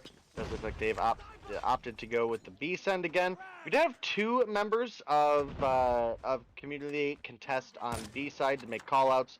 Innocence is going to pick up that first blood. You can definitely see X-Thug being a little bit more cautious of the rotation behind him this point. Oh man, a half second later and he would have seen the rotation coming over from the side of community, who we're looking to make that behind rotation again. We do have Hysteria as well as Shaggy rotating behind. Looks like X-Thug may be able to spot it out. I actually don't know if he actually got eyes on anybody, but it looks like he, with no push forward, is definitely ready for a push from behind. Oh man. They're so close. Community down to just Shaggy at this point. It's a 1 versus 5. This is almost certainly a big double for Shaggy. AS Val working out pretty well for him there. Makes it a little bit more doable, but the 1v3 in 15 seconds and having to find a defuse, I'm going to say that's a bit of a stretch. Innocence is going to pick up the kill there, and that is going to be Mafia X having the advantage moving into the side switch. But with this back and forth game, it is still absolutely anybody's to win, so make sure you guys don't go anywhere. This is possibly the closest series we've seen so far. And I gotta say, I've got a question. Are the boys over at Community make a push collectively to the A site, because they held it so very well? They're actually gonna push all the way to the A site, leaving 1 behind. That's gonna be Gene the sniper. So interesting to see the B push as they do get it down. 40 seconds on the clock. X-Thug and Broken Heart are gonna be taken down. Hysteria picks up another kill. Gene going to be set up in the sniper's perch. I was expecting Community to push towards the A site because they just had a massive advantage on the defense. Gene going to pick up that last kill with a quick scope. B site push actually worked out for them in this first attacking side, so definitely something to note. They played defense very well on the A site. They opt to push towards the B site. Will we see a flip, or will we continuously see the B bomb site get pushed again and again? It does look like they're going to 4-man send. So, yeah, I guess they have a massive amount of respect for the guys over at Mafia X opting to push towards the B side. I feel like it's a little less aggressive push. You can plan your bomb plant. You can get advantage by, taking sites. Obviously, the guys over at Mafia X have a respect for them, too, as well. They're going to play for a B retake, so interesting to see this pan out, as Foreign's going to be spotted here by Gene. An easy one from the top side of this office building. It is a 3v3 now. 27 seconds on the clock. Will Community be able to defend this site. X-Thug actually going to take down, or Innocent's going to take down one, and that's going to have Hermes there to pick up the last kill. They're going to get that defuse, and it is going to be 4-3 in favor of Mafia. Yeah, almost a really good round for Community there. It was a really aggressive and strong B-side push that they got the plant very early on, but fortunately for them, just a little bit better gunfight scenario coming out of the side of Mafia, who felt pretty in control despite having to play against the clock. I mean, again, there were just some, I want to say bad rotations from Community, but kind of like just looked the wrong way at the wrong time. So definitely expecting big things out of them in return. Again, this has overall been a very back and forth series, possibly the closest series we've seen in the past 2 days. Verdict, so I'm not going to complain about it. You know, again, I would like to see Community win this, just in the sense to push us into a game 3, but looking like they're getting ready to tie things up 4-4. They are, as Herbie's going to be the last one alive. He's going to be right at the spawn side of the B side of the map. He's going to be pushed by Chancla. Chancla's going to get the better of that trade. The turnaround from him. I did not expect Chancla to win that gunfight. Chancla had the RUS in hand. MP5, you know, face-to-face combat right there was like maybe 5 meters. I did not think that the RUS was going to outgun the MP5, but obviously that is the scenario that we just saw pan out. So I got to check that RUS out now. I did read in chat. I don't know if anybody was being serious. I think it was Denla. Denla said the RUS got a buff. I didn't see that anywhere in the patch notes. Yeah, I don't remember specifically. I know that we've obviously had a pretty big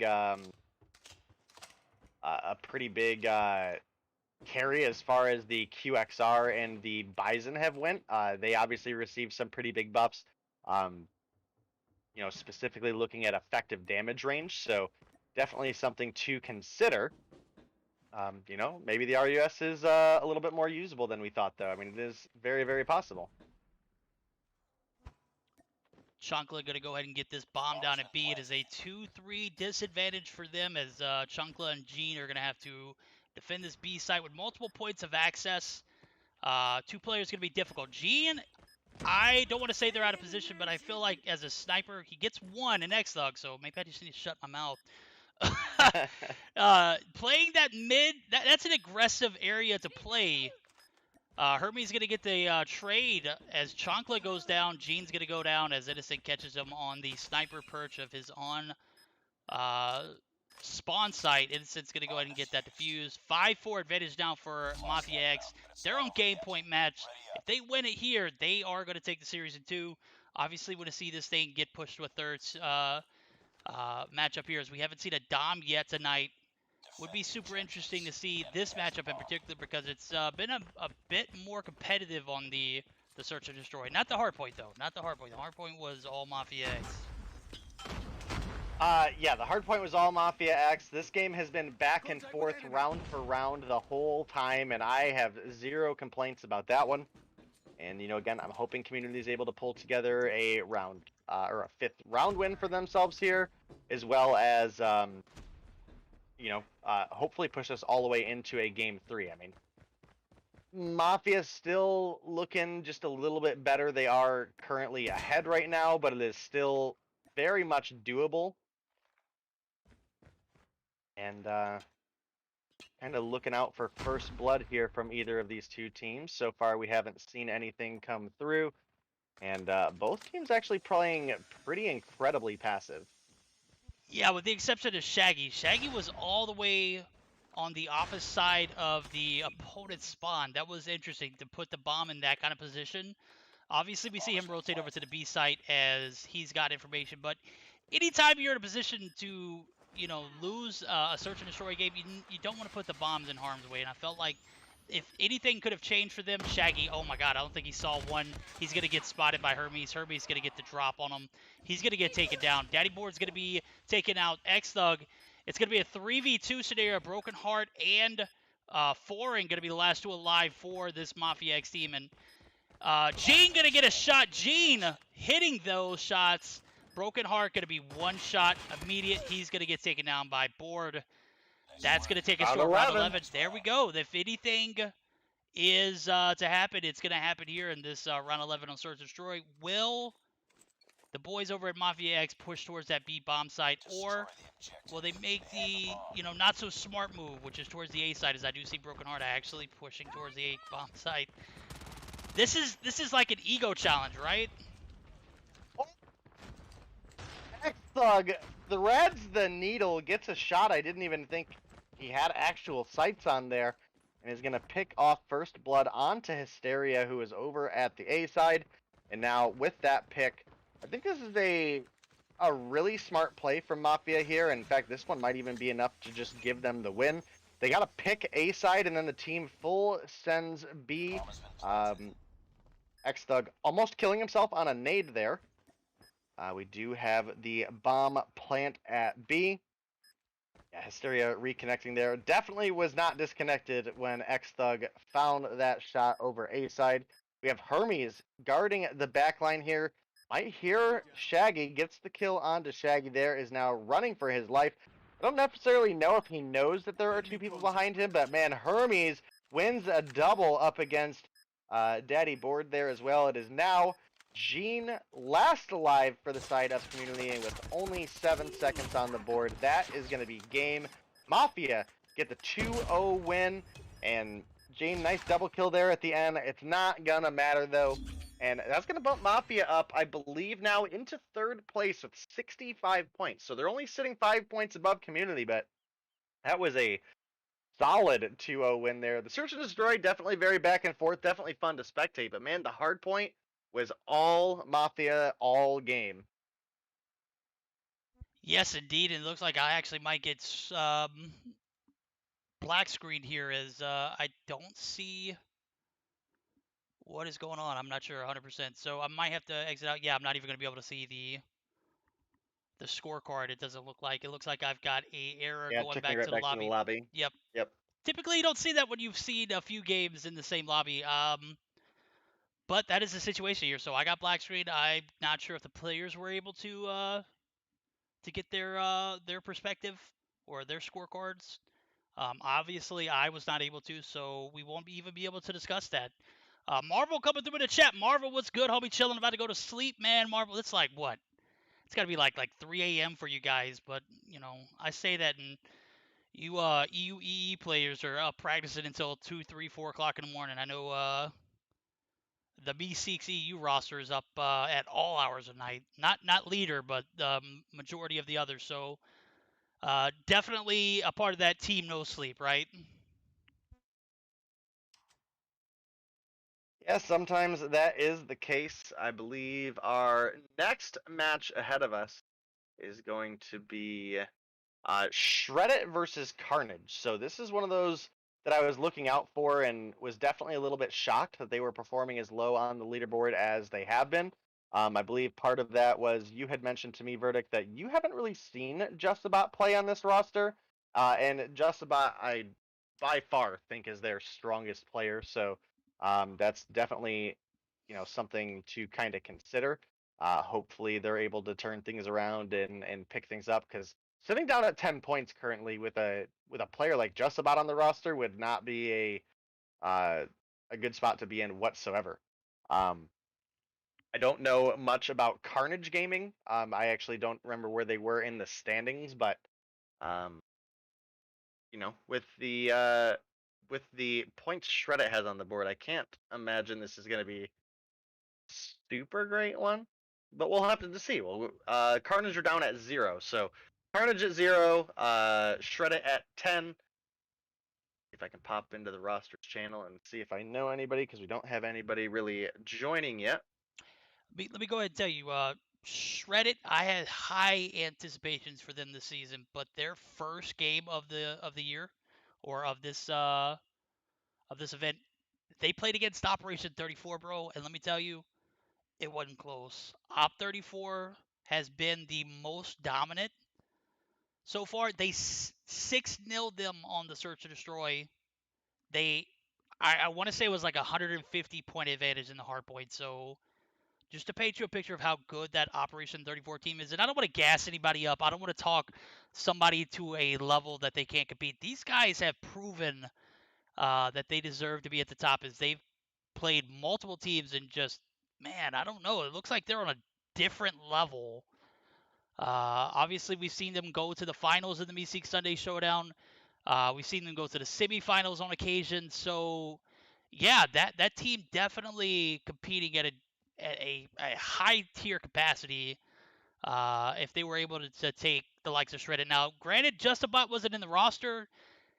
When you're in a qualifier event like this, I still feel like you should put your best foot forward. And that first game definitely set the tone for their season so far, as they've been stunned at 10 points.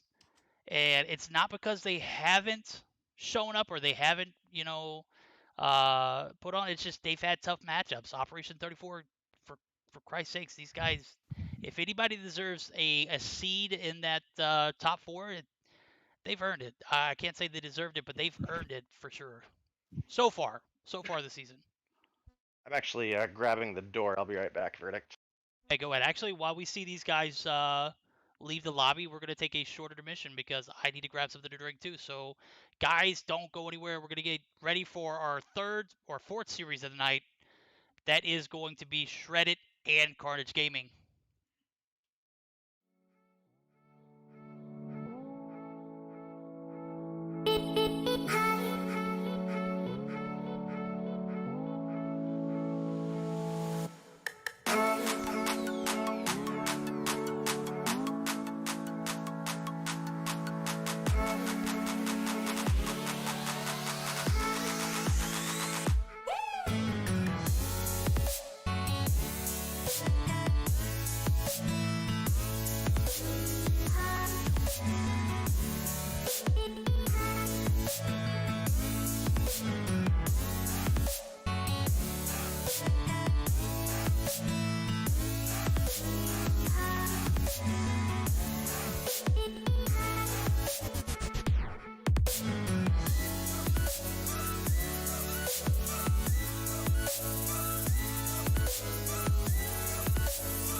All right, we are back for our fourth matchup of the night. It's going to be Carnage Gaming taking on Shredded. At the moment, Shredded only has a handful of players. Looks like they only have 2 in the lobby. They're going to need to produce 3, at least 2 more before we can get started up, as they've got a few minutes left on the timer.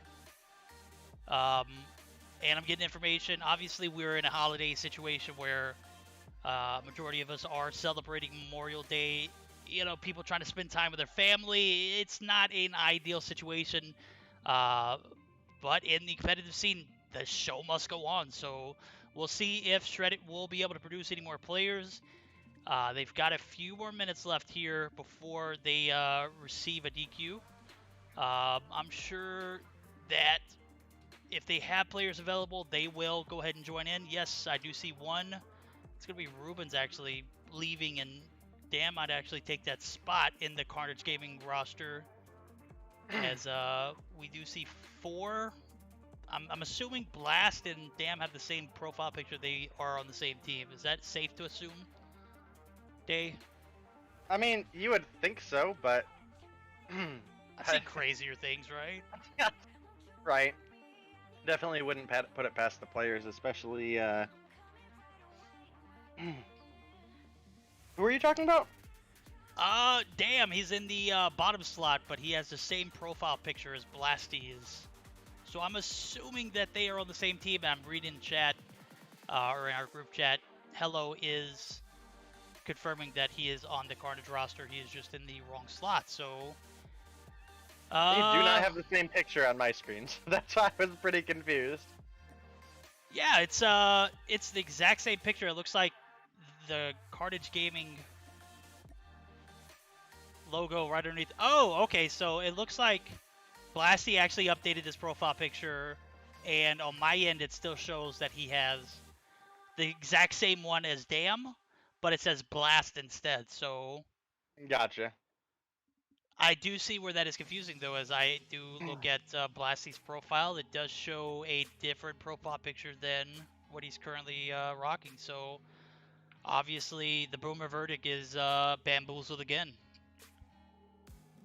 The Boomer verdict? How old are you? I'm 30, my guy. You're not that much older than I am.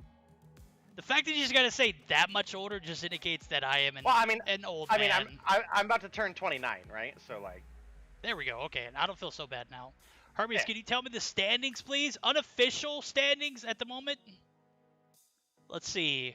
Based off of the results that we had prior to tonight's stream, you guys would be in a tied 3rd slot with XRK. XRK received 20 points. You guys received 20 points. So you guys have 65 points as well as them. Tragic. I don't know if they'll receive, if it's Mobile Mayhem rules from last season or this past season that just ended. Wasn't there a forfeit, like negative points? So they won't have 70. If you just completely forfeited the match, yeah. I don't remember exactly what the scoring was, but it was, I think, -10.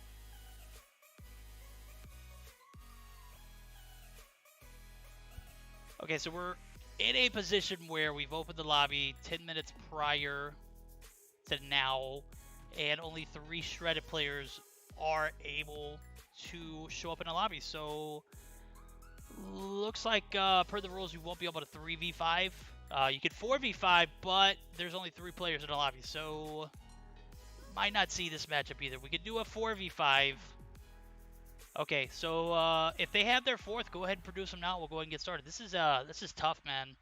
A few 4v5 matches, a disqualification. Shark comes through with the roses. Shark, one of the best players, hands down the MVP of the Mobile Mayhem 2021 spring season in the lobby. In the chat, Shark dropping the roses, man. How's it going, my guy?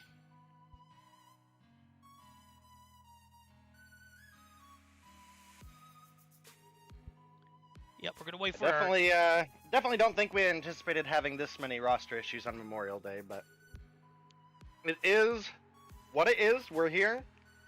We're doing it. That is right, guys. We are celebrating Memorial Day right here with you guys. All my family's at the family's house. at the in-laws' house. I'll be joining them hopefully after this if it doesn't get too late. If it does get too late, I'll just be waiting for a plate. Hey, look, it's good food, so I'm not complaining. Yeah, I'm just waiting for the ruling from Echo, as it does look like time has expired. What is the move, Echo? Put it in GC for us to go ahead and move on. Fuss is joining, or is he joined? It's been 10 minutes. Not sure where the disconnect is there.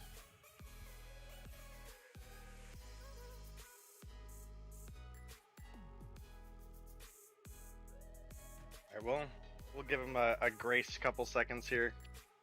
See if he's coming or not.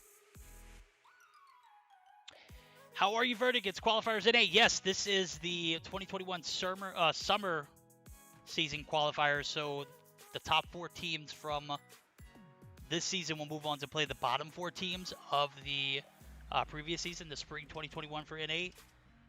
Okay, we do see a full lobby. I'm not sure if those are shredded lobby players. Nope, that is not. I'm not sure who's sending these invites. Okay, so we are going to give a grace period. The Ruthless Verdict, obviously, not in the celebrating spirit. I'm just like, hey, let's get these guys in here. Let's go. As we see, you're trying to get out and get some food. We all understand. Hey, you know what? Guilty. Okay. Can't help myself. I don't think anybody's mad at you for it. Okay, they got him. There we go. Fuss does come through. He is going to be the 4th Joyful East, and I'm not sure who this guy is. L. Crix. Is that like a Chris, but with an L? A Crix? I don't know. He's another manager. Okay, there we go. Shred it. Obviously going to be in that bottom portion of the standings. They're going to be in a 4v5 scenario. It's going to be tough one to watch.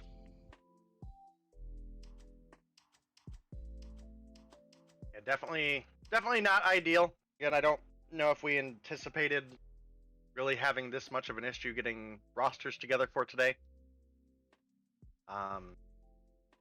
I imagine if a couple, if a solid half of the teams, since that's like what's been missing so far today, would have let us know ahead of time, like, hey, this is a holiday, we can't make that, maybe ahead of time something could have been done, but we're here, and gotta get your teams together.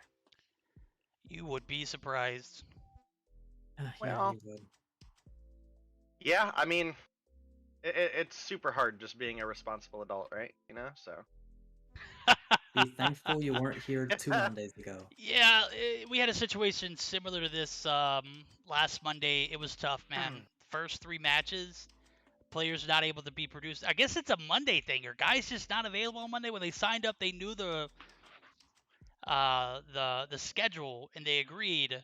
And we've even had meetings up until this point with teams and managers and coaches and whatnot.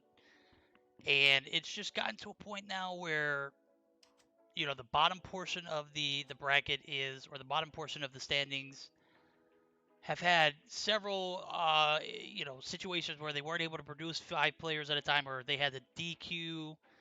It's tough, man. So who do you think will be the top 4? That's a great question, bro. I know who's going to be at least one of them. That's going to be Operation 34. I don't see them losing a top seed spot. I'm hoping XRK is able to secure theirs, as they got 20 points for tonight's DQ on their matchup. So yeah, we're just waiting for Fuss to ready up and we'll get started. Actually, are we gonna see 5 I joined their VC and talked to them. They're here. I told them, kick Fuss hello. Wait, what? I am confusion. I am also very confused. Yeah, I'm not 100% sure what's going on there. Echo, I went ahead and muted you, so if you're talking, I'm not listening. Just put it in the chat, please.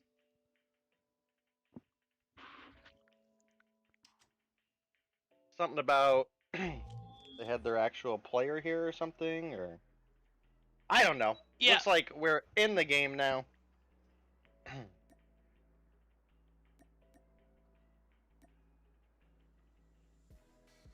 Looks like they waiting on weren't one able more to. player to load up. Looks like they weren't able to produce that 5th player fast enough for us to. And that's what Fuss was doing. Fuss joined the lobby, wasn't readied up. Was kind of buying time. Obviously, it's been well past 10 minutes. As a matter of fact, it's been almost 25 minutes since our last match. So, he was trying to buy time, and so Fuss gonna join back the lobby. We kick. Brian CG's leaving the game. Looks like Carnage is actually gonna have a disconnect too. So, we're gonna try this one more time. Yo, Villa comes through with the 12 Raiders. Oh, actually, I gotta try and force leave the game. It looks like I've got that lobby glitch myself.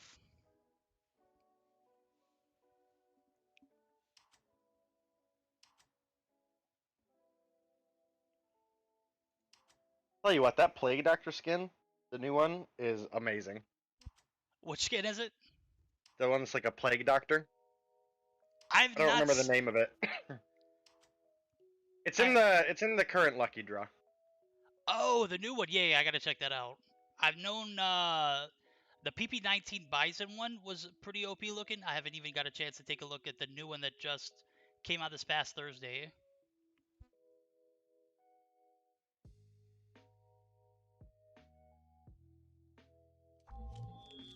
Like we got it sorted out. I actually think that might have been an admin accident. I definitely heard the call that we needed to remove Fuss from the lobby because Tipper was here, and ended up kicking Tipper and left Fuss. So should be getting everybody loaded in. Looks like we're waiting just for one more player on blue side. I'm getting the name of this team though. Yeah, it's gonna be Shredded and Carnage Gaming. We've got Carnage.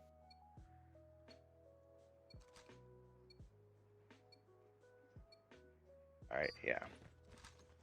Alright, so it looks like the 4v5 is underway. Shreddit going to be playing at the disadvantage here. You know, again, definitely would have liked to see Justabot perform for Shreddit. You know, again, I think by far he would be their best player. And again, I haven't necessarily seen a roster for this team yet. Even in the roster's room, or maybe I just didn't scroll up far enough yet. But you know, he's been he's registered on several of their other rosters. So again, hopefully we'll see him at some point because he's a fantastic player. I also don't know if it's age related or anything like that, so hard to say, but we'll have a pretty sizable lead, I think, to nobody's shock right now for the side of Carnage. Maybe looking to pick up their first win here tonight. And it is interesting to see the Bison actually be a option for this matchup as the QQ9 and the QXR band. So I was looking, I was like, yeah, I haven't seen that gun all night. What gun is that? Is that the Bison? And it sure is, as the QQ9 was actually opted to be banned for this matchup. We are going to see almost a flawless P1 for the guys over at Carnage. They are actually going to have a decent hold on P2 as this catwalk area is going to be occupied by 3 players. One being up top, one being up bottom, and the rest on point. They are looking to make this a quick one as Shredded in a 4v5 scenario. Going to be playing as much as they can in this match. If this can be done in a 4v5 scenario, I feel like Summit is the only map to do it on. If it's going to be a 4v5 hardpoint, I'd like to do it on this map because at least it's a smaller map in this aspect, and the points 3 and 4. Even if you don't have spawns, you'll be spawning relatively close, so you don't have a massive distance to go. But with that being stated, I never want to, have to be put in a 4v5 scenario. Obviously, this is the situation we find ourselves in. It's Memorial Day. We're trying to have fun with it as much as we can. 97-2 though, as P3 is opening up. We are going to have Carnage Gaming yet again with an advantage.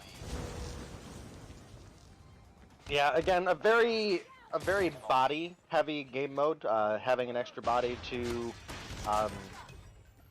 anchor down on point, or even just with rotations, can be I mean, just a heaven sent on how helpful it can be, but we actually do have a break now for Shreddit, who look like they might have an opportunity to make the hold here. They get the 1 kill, which is going to even things out.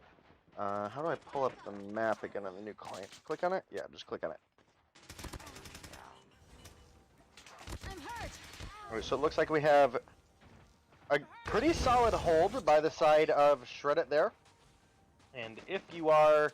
I actually don't know why Carnage even bothered pushing at that point. There was 10 seconds on the clock. They should have just 5-man set up for next. And we're a little bit behind on that rotation. Now they have an opportunity where some of their players may get picked off here. It does look like Dam is going to get the kill onto Tipier, but Rix is going to get a kill onto Blasty there. We have a couple respawns coming through. Fortunately for Dam, he did get a favorable respawn over towards the P4 hardpoint. A Red going to come down and pick up 1, and actually another pretty solid break. At least was looking like it for the side of Shreddit, but we had everybody on Carnage get wiped on point, and everybody spawn on point. So, just hard point things, I guess. And I gotta point out that chat's already picked it up, and I'm a little late on it. It looks like 4 of the 5 players, actually all 5 now, are going to be opting to use pistols in the 5v4 scenario. So I guess this is their way of trying to even the playing field. They've got a 1-man advantage. Obviously, they're going to be playing with the Renetti, so I wouldn't necessarily call that trolling. Not everyone's using the Renetti. Okay, we have Brian, who has he has the 1911 out, or the the MW11 in this. MW11, yep. So, not everybody using the Renetti, because you might as well just use your primary at that point, right? Big facts. As we say that, I do see Brian actually opted to use the Bison as his primary. Shura, Villa, and Dam actually going to be rocking the pistols. It looks like Villa's going to be using the J358. We are going to see P number 1 opening it up, and it's a 156-65 game on the backs of Shreddit, getting the point 2 and 3 retakes. Brian going to come through with the Bison action, sweaty. Gonna go ahead and take down 1, gonna take shots on another, gonna take out Tipier. Joyful gonna be up there as Shreddit actually going to get a last-second break on this hill. We're gonna see 1-2 picked up from Lyrics. I'm assuming that's his name. I'm hoping I'm not pronouncing that wrong, but guys, you gotta help me out a little bit. What does that even spell? L-H-R-I-X. Don't tell me you had a friend in high school with that last name. I didn't. I mean, if I'm gonna be honest, that spells failed education system. But there we go. That's what I was looking for. That could just be me too. We've taken the lead. We lost the lead. Obviously, I'm kidding. I don't want anybody to get offended. No, dude. Nobody's offended. They knew what they were doing. L-H-R-I-X. I'm trying, guys. You gotta give me a break. 177-78, as it has been a little bit more in favor of Shreddit here recently, but with a 5v4 man advantage, Shreddit obviously staying in this thing as long as they can. We are going to see them push to this catwalk area. Smoke comes down. Villa going to be the last one alive. Villa going to continue on with the MW11. Decides to put away the J358 and pick up a real man's gun, that MW11, that J358. A real man's gun? That's like when you spawn in Warzone, bro. As soon as you drop, that's the gun. Okay, no, it looks like he actually ran out of ammo on the J358, which is an even worse sign. 188-87 now as B3's opening up. Shreddit going to be knocking on the back door. We are going to see an early break. But for how long? As Brian with the MW11 Holiday is going to be taken down, and we are yet again going to see Carnage actually... No! As soon as I say that, he gets taken down. Ryan getting 1 kill there with the Bison, and then switches over to his pistol, unable to get the follow-up, but is still pretty heftily in control of the side of Team Carnage.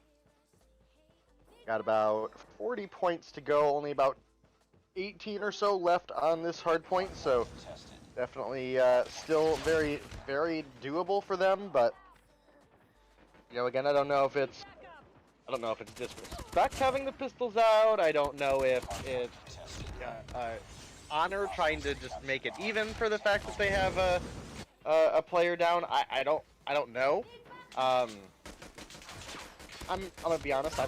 It doesn't make a huge difference to me because the disrespect is either funny or the honorability is obviously pretty honorable. So either way.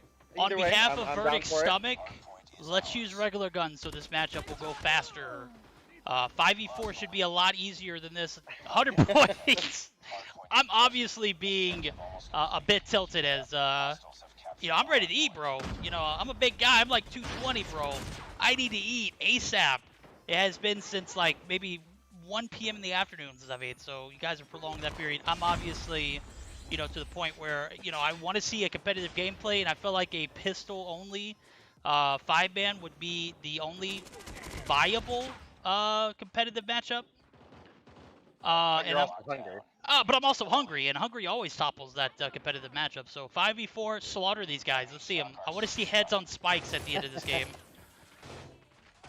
Well, we are getting there. It's only a couple points away for the side of Team Carnage, who are sitting at 7 off of 250 currently. And we do have P1 spawning, and they do so far have control. I think that is going to be the end of round 1. We're very, very close to it. Don't know if we'll see the pistols again for Search and Destroy. As much as I'm down for it, I'm also not down for my co-caster starving. So, let's get through the night. I think we still have, one more matchup after this? We do. We got one more to come through as it's going to be a S&D, not on Meltdown. What am I talking about? It's going to be on Meltdown again. So we are going to see S&D Meltdown. What am I talking about? We won't see QQ9s. We won't see QXR. And for the sake of my stomach, we'll see regular guns in the Search and Destroy. I'm not sure if the guys over at Carnage? Yeah, not Carnage, but the other team. Oh, Shreddit. Shreddit, yes. I don't know if they're going to produce a 5th man to make it more competitive. But with a hardpoint game like that, I was expecting it to be a blowout early on. Obviously, good God, East 46 kills. Yeah, East was putting in mad work. The rest of the team not doing bad either. Joyful with 30, Tippier with 30 as well. But again, they may be just about even on kills across the board or very close to it. But not having that extra body for hardpoint really was a pretty big downfall. Apparently your mods want you to starve.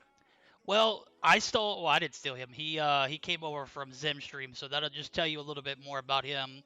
If he wants to see Verdict starve, bro, I'll put you in a headlock, Matt.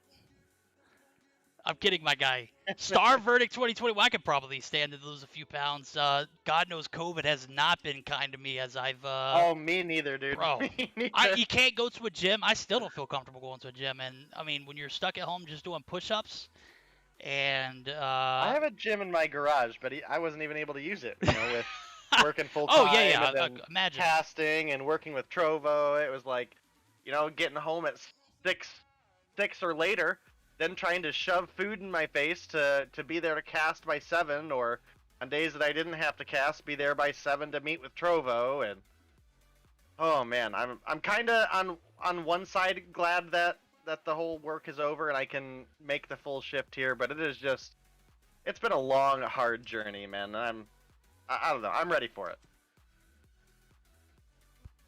We are going to see Mercia join the lobby for Carnage Gaming. Obviously, he had a situation from the last game set up. Now Fuss is just trolling, dude. This guy joins the lobby. The level of disrespect back and forth, bro. Come on. Fuss playing games with my stomach, bro. Yeah.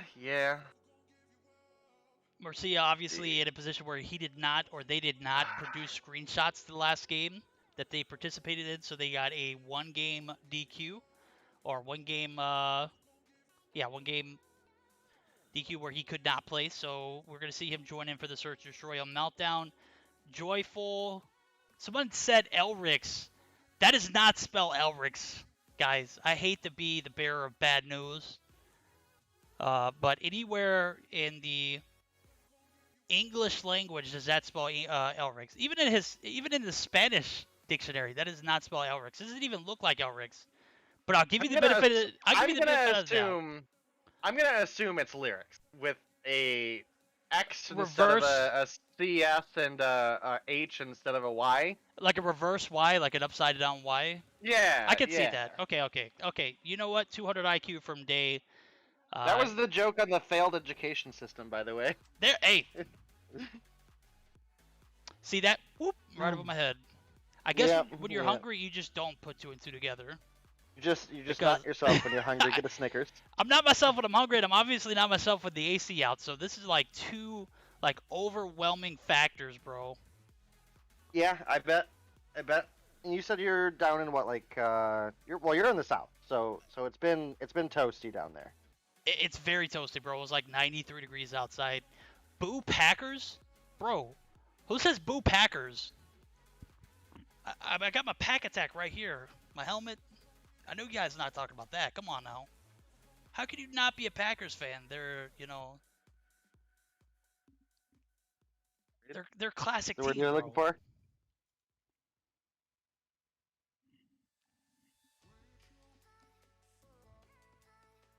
Hopefully we'll get into this next game here soon. We've got one series ahead of us after this one, guys, so make sure you stick around for that. After that, we'll let Verdict go get some food, unless if a plate has been brought to him by then. Wiki banned somebody for 25,000 seconds. What even is that? How is that even an option? What is 25? Like we are having a QXR moment right here. Or having a issue currently, technical difficulty, but we'll get there for you guys as soon as we can. You said 25,000 seconds? Yeah, that's what popped up on stream. It says Wiki banned the 3 guy for 25,000 seconds. Interesting. That's like couple days, I think, like a week. Yeah, that's it's actually 17 days. 2 weeks, yeah. So odd. I think there's 3,600 seconds in a day, I think. Maybe I'm doing this wrong. I pulled up my calculator and I definitely calculated that wrong. I might have done it in my head wrong. Man. You're in... All right, let's see. We got 25,000 seconds divided by 60, which is in a minute. It's 416. 3,600 in an hour. Okay, maybe I was completely off. 60 seconds times 60 minutes, right? Would be 3,600 for an hour. So that's 7 hours. 24 hours would be 86 or so thousand. Yeah, so... Don't clip it, guys. I was also a bit off, too. Don't clip it. I had to calculate out everything. I didn't go that far, but... 416 minutes. It's only hours. Guys, you're the one who are in school, not me. Oh, we were both way off. So I mean, they got us both if they clip it. It's fine. Look, we've been well outside the educational system, okay? Look, I'm here to take the L with you, bud. All right, game number 2. Shred It taking on Carnage Gaming. We're going to see a Search or Destroy on Meltdown. All too familiar tonight, as we've seen the second time we've had this map in the rotation. We're going to see a full 5-man from both teams, though. So, Tippier, Fuss, Joyful, Lyrics, East. For the guys over at Shred It, we're still waiting for that 5th player over at Carnage Gaming as Blasties, Shura, Villa, and Mercia going to be in the mix. Not 100% sure where the 5th player was, as I was definitely not paying attention. 6.9 hours. Clip it. Matic. You know what, bro? I'll allow it. Brian. Okay, Brian's in the mix. We are 5v5ing in this Search or Destroy. I'm expecting a little bit more from Shred It. If I don't get more, I'll be okay. But if I see a competitive Search or Destroy that takes us to a game 3, I won't complain. All right? you will complain about not having food. I will complain. I won't. You I'm gonna absolutely will complain. I don't know who you think you're fooling here, but we are in it. And so far, it is a first blood. Going to go over to Villa for Team Carnage. Team Carnage, Carnage Gaming. One of these days, I'll get it right. Oh, one of those days. But as we say that, Villa actually going to be opting to use the Renetti yet again, even though it's a 5v5 scenario. We're going to see Tippier get spotted by the heartbeat sensor. It's going to be a 2v2 scenario. Villa going to be right on the other side as well. Tippier and Fuss, Coach Fuss, going to be making their way to the A site. If you need that heartbeat sensor, obviously it's going to give you... What is going on, Brian, dude? You see him on the heartbeat sensor. You know how the thing works? They are right around the corner, bro. We're going to see Brian take some shots. He's going to get taken out. Fuss with his first kill. Round number 1 goes in favor of Shredded.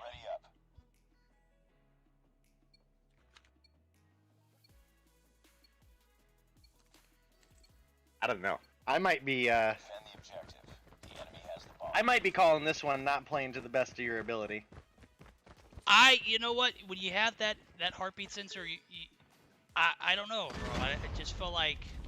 I just mean in general, just with the still maining the pistols. I mean, again, you know, maybe it is just a gun that they think that they're good with, but I don't know. They're all using pistols at this point. The exception of Brian. Brian's still using the Bison, also using the heartbeat sensor. Giving away location. Sure, are going to be taken down. East and Tippy are going to be the last players alive. Tippy are going to be spotted on the outside of the staircase at the A-bomb site. Immediately, he's going to be taken down by Brian, as Mercia picks up one as well. It's going to be a 1-all situation. We are all tied up in the search and destroy. The guys over at Shredded need to find a W here in order to take this to a game 3. If not, they will be 2-0 by the likes of Carnage, who obviously had a 5-4 man advantage in the hard point. No advantages here. It's going to be a 5v5 scenario with the exception of Coach Fuss. Okay, Coach Fuss OP, though. Let's take a look at his kills. He is actually 6-1. How do you have Coach Fuss carrying? I am questioning all of Shredded right now.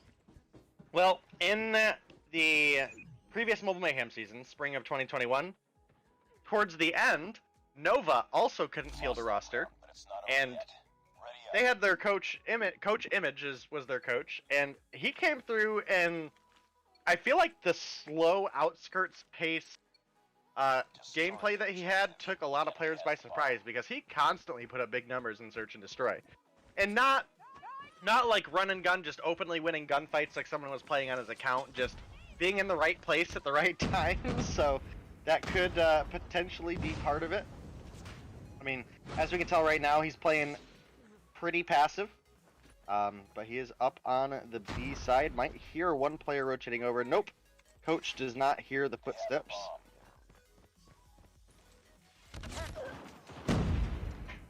He's going to be taken out. It's going to be a 4v2 scenario. 4v1 East is going to be the last one alive.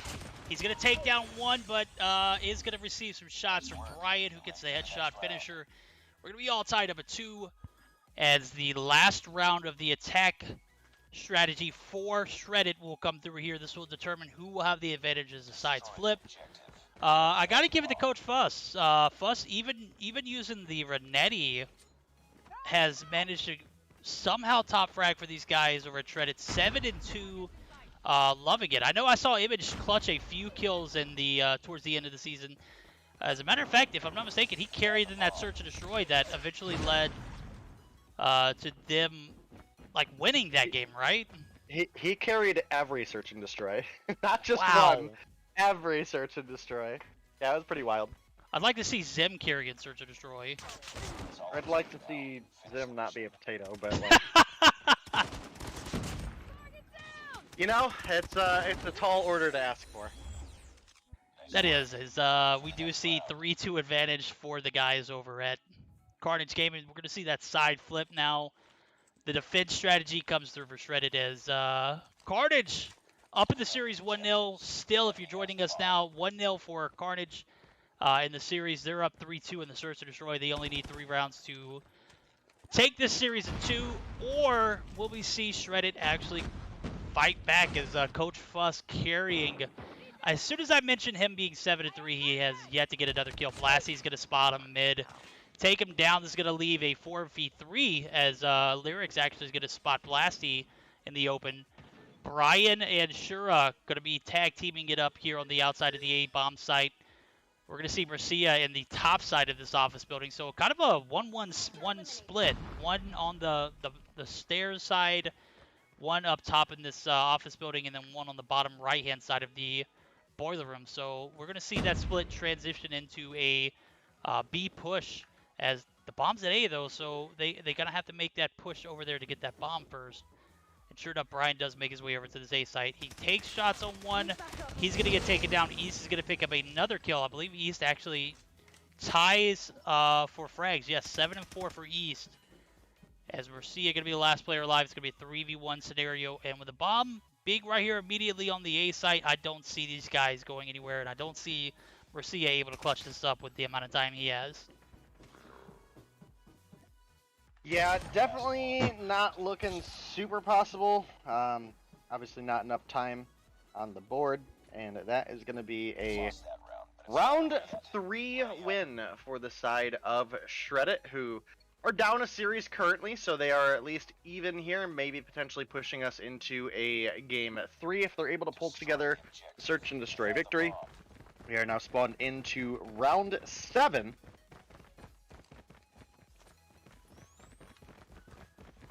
Alright, cool, looks like you got my message, awesome.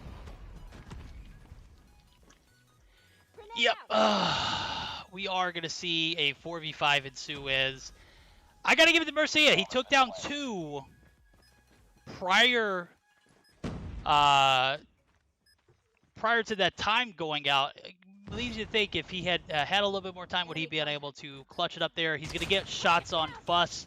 Fuss is going to go down. And that is going to put us in a 2v2 as Shura going to actually even things up, taking down East. Tippy are going to be the last man alive. He's going to be spotted by Mercia. Mercia going to have the peeker's advantage. Going to go ahead and take that shot. Take the lead as Carnage Gaming's up 4-3. We are going to move over to the 8th round. One advantage for the guys over at Carnage. They have a advantage in the series too, so 2 more rounds and they'll take it 2-0. Yeah, 2 more rounds would be good for Verdict's stomach, but a couple rounds going in favor of Shreddit would be good for the content. So we'll have to see who's able to prevail here. We have Carnage Gaming playing on behalf of Verdict, not wanting Verdict to starve to death. And Shreddit are looking for the death of my co-caster. May the best team win. Obviously, I'm not 220 pounds for any reason. My stomach always wins, bro. Appetite over anything. 3v4 going to ensue. 1v3 actually as Fuss takes down Mercia. Blasty's going to take down East, and Tippier goes down. So Fuss going to go ahead and get that smoke down. Well played, my guy. As he is repositioning, he's going to take some shots for his life. Going to be forced to reload. He's going to have 3 players push it in aggressively. It's not going to matter. He's going to take one out. He's going to take shots on another, but is going to be tag team. And we're going to see 5-3 now in favor of Carnage. They are 1 point away in favor of not starving Verdict. Yep, that is Carnage putting their best effort forward. And they are currently 1 round away from closing it out, a 2-0 victory. They'd be able to find their first win so far of this season. They were sitting down at 0 points, and Shreddit were sitting at 10. So this would actually bump Carnage up in the rankings. I think actually a couple places. I'm trying to pull up the graphic again to see where that would put them up to, because it'd be a pretty sizable jump for them. So it would bump them up from 11th into tied for 8th, so potentially 3 spots up. Strike Zone, I believe, lost their 2 matches tonight, right? It, They did? They did. Big kills for sure as he clutches it up. Yeah, Strike Zone lost. They had a 4v5 scenario. We do see Carnage actually take the better of that Search and Destroy as it got down to the nitty-gritty going into the finals of that Search and Destroy. Obviously, a 6-4 scenario, or 6-3 was it? 6-3. So I guess I gave credit to Shredded a little bit close. Fuss with the carry though. I got to give it the Fuss. 12-7, 1350 points. Definitely a model for inspiration for this Shredded roster. As at one point he was tied with East, took off with the lead, bro. So Carnage Gaming, obviously the better of this trade, as they took the first hard point and the second Search and Destroy. It's gonna bring us to our final matchup of the night. That's going to be, I've got the graphics, or maybe I don't have the graphics, but there we go. Ascension taking on Lux. So as we get geared up for that, I think it's going to be fitting to take a short break, as I need some more water in my system. Guys, don't go anywhere, as we'll be right back.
Cold at the touch, dead in the eyes. No signs of life no more. I put your love under the knife. Leave me to die here all alone. No signs of life no more, no. A crying dove may never fly.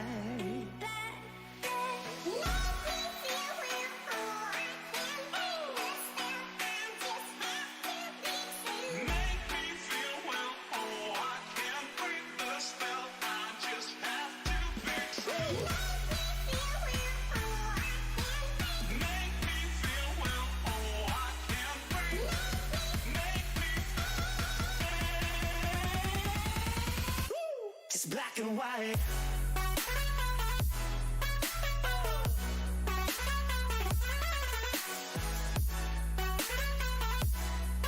Yeah.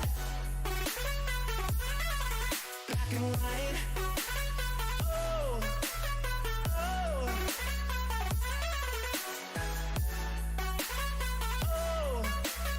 oh. It's black and white.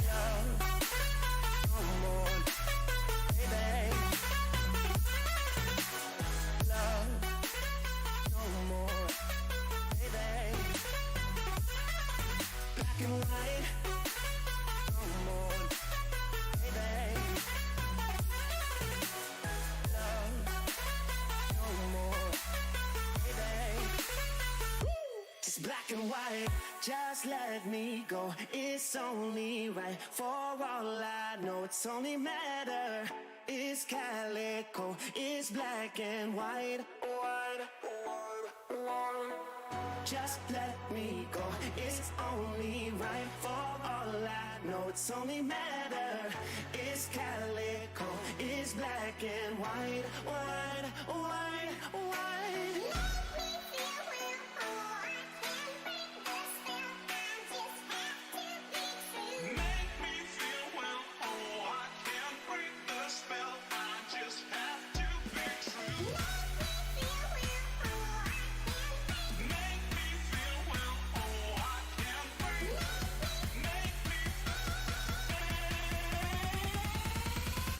It's black and white.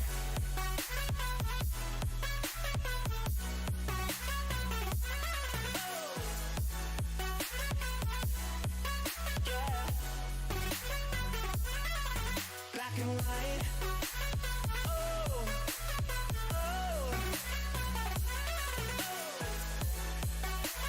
oh, oh, oh. It's black and white.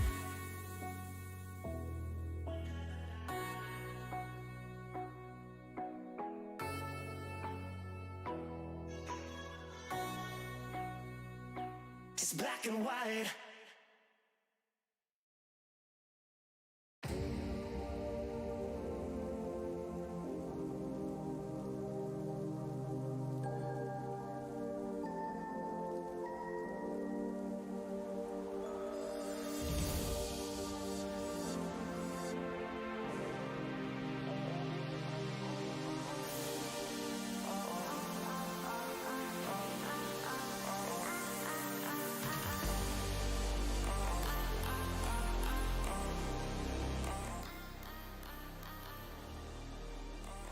Sylvia, if you only knew how bad my stomach felt when I read that.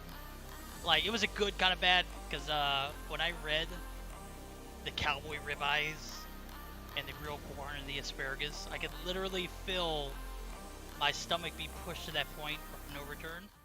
So reading that was it was a bit of a struggle, as the stomach almost jumped out and attacked you on stream.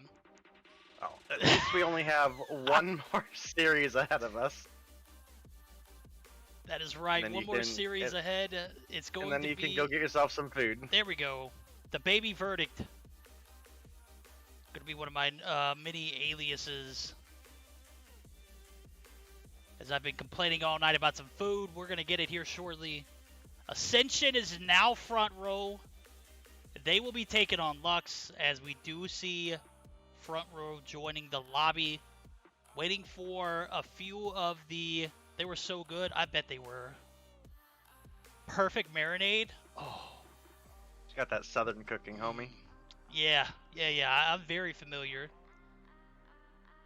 Oh boy, it's getting tough. We're getting to the very end of the stream though. Oh man. Sylvia, I appreciate you for coming through and showing some support, and I also for the gifted subs. You have just been so OP. You also gave my stomach some hope as I read those words. Typed out on chat. Gonna try those cowboy ribeyes. Sounds like a heck of a meal. Love some grilled corn too. Can never go wrong with that. I could. You could probably literally hear me. You know, the saliva in my mouth, just like, oh, I'm thirsting over here. I'm starving. All right, like Gabe. I said, only one more series to get through, and you can fill your face to your heart's desire after that. There we go. I'll end up making like a big plate and not even finish it, guys. That's how. You know, when you get older, your stomach just starts to, you know, get way smaller than your eyes. Your eyes are just way too adventurous. Yeah. Y'all are going to make my stomach go crazy. That's right. Game or series number 5. Technically, it's series number 4 as we didn't even get a chance to see the XRK and Tragic matchup. So, Luck's going to go ahead and start joining in by the couple here as we do see Vapor Rub, Retired, Juanic, and Dietrich in the mix. Eludify, Sicko, Sped, G-String, and Claps all in. We're going to see Vapor actually take off. So, series number 5, sending good food vibes. That's right. So you're giving me some inspiration for my next grilling adventure. So I will definitely send you pics. Probably won't be as well as you. You said you marinated yours very well. I'm definitely not the man to marinate. Wife definitely handles that, and I'll get on the grill and I'll just like, you know, do the flipping and whatnot. She does all the work, bro. She's amazing. Just I'm a bot in every aspect. Grilling is definitely not my forte. I'm stepped my game up recently, but I will not take credit for the food. She has just been, you know, one heck of a I'll say chef, dude. She phenomenal cook, and I've been completely spoiled. Verdict: my dad can teach you grilling, dude. You stand next to the grill, you flip it. That's all you got to do, bro. Simple as that. 9/10 of my time grilling is focused on making sure the coals are completely lit up. That's right. I'm an old school griller too.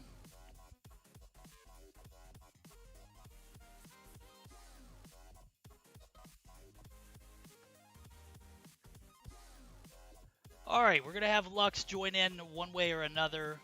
All of Front Row Gaming is here in the mix. Series number 5, our last and final one of the night. That time has came. 3 players from Lux. GG's. Okay, waiting for at least one more. This has just been the story of the night, right? Yeah, I'm very familiar, Sylvia. I watched King of the Hill. They sell propane and propane accessories. I could imagine it's very similar. I mean, literally the whole show was focused on grilling and aspects of grilling. And I loved King of the Hill.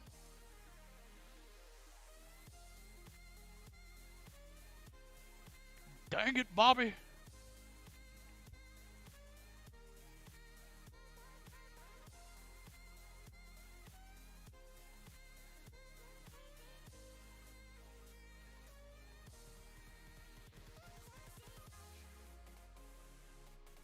All right, waiting for a ruling as we do see 3 players in for Lux. We are going to be waiting for at least a 4th. Yeah, I don't. There we go. We're going to have 1 come in. I don't know if that is a. Lux doesn't even have enough on.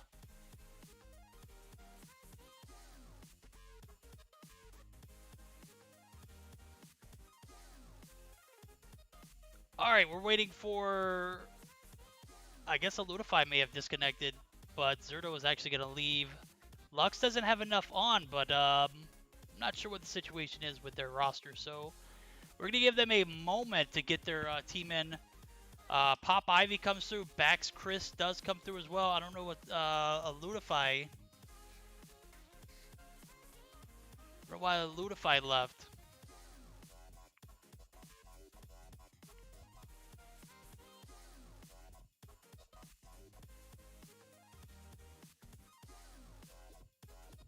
Waiting for admins to clarify a few things as we're going to get started up with game number 1. Hardpoint standoff.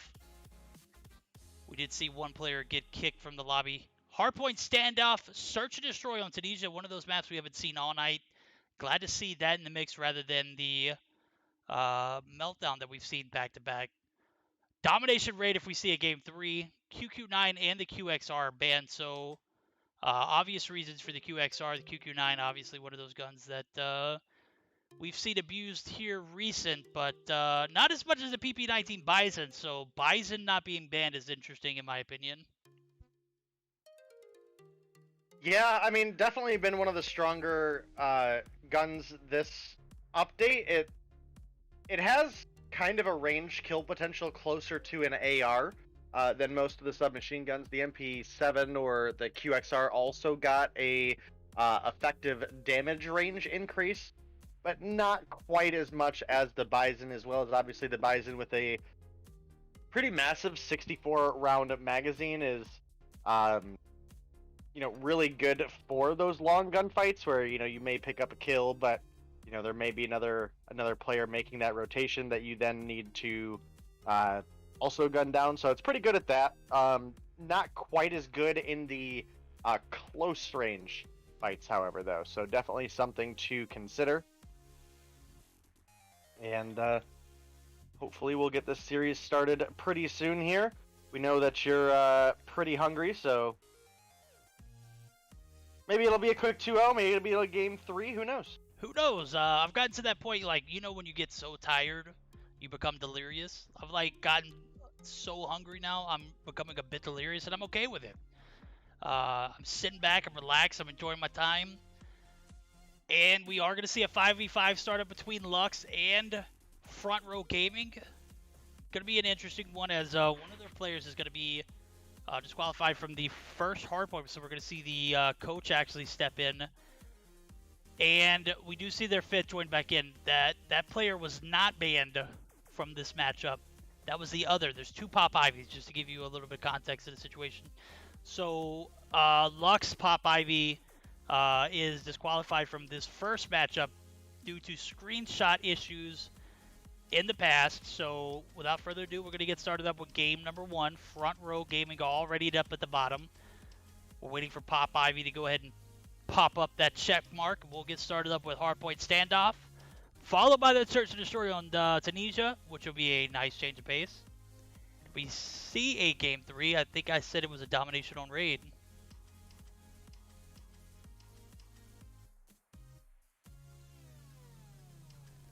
Yep, that's domination on raid. So, good to see that spam start. Yes, there we go. Game 1, last series of the night. Lux Gaming taking on Front Row Gaming. It's quite alright. We will see this best of 3 start off in a 5v5. Much different change of pace. We saw one 5v5 tonight ensue.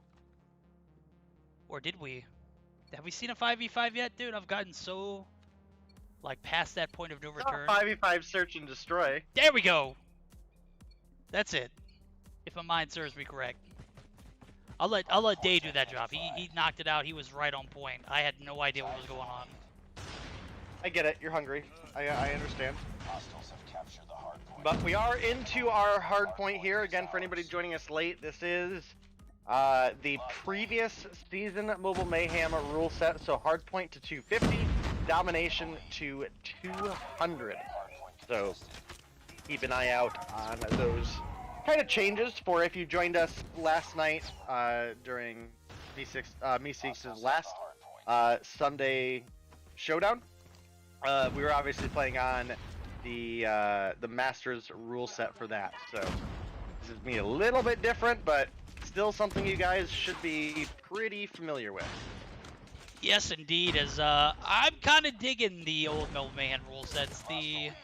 The Masters rule set is a bit chaotic after we've seen a complete season, or 2 seasons actually, with operators banned, score streaks with the exception of predator missiles and clusters banned. So, you know, seeing all that in a smaller or a shorter game to 150 and 150 respectively for both domination and hardpoint, it's a bit chaotic, and the game just seems to just breeze by. So, kind of digging the old rule set as Mobile Mayhem. Kind of, you know, OP at the moment. I love this slow pace. It allows the game to develop. Allows the teams It to fight it out. it definitely favored the team with more teamwork. It wasn't camp your persistence and just get till late game. It was a lot more skill and teamwork oriented. So definitely something to consider. But you know, we are still very early in the Masters rulings as well. So you know, things could change for the future. The Mobile Mayhem rules could change in the future. So nothing is set in stone currently. We do have so far a lead developed for, oh boy, what? Front Row Gaming. Name. What was it? Front Row. Front Row Gaming. Yep, and then they are facing off against Lux. So yeah, this is formerly Ascension for anybody joining us late. They did rebrand to Front Row, I believe just before the broadcast today. Correct. Gotta point out, loving string there, rocking the GKS. Definitely not something we've seen a lot of this meta. You know, I still felt like it's been a very viable gun, as it is. You know. Also, there are a lot of guns that are viable, right? But there's there's a lot of other guns that stand out from the crowd, I think is the easiest way to put it.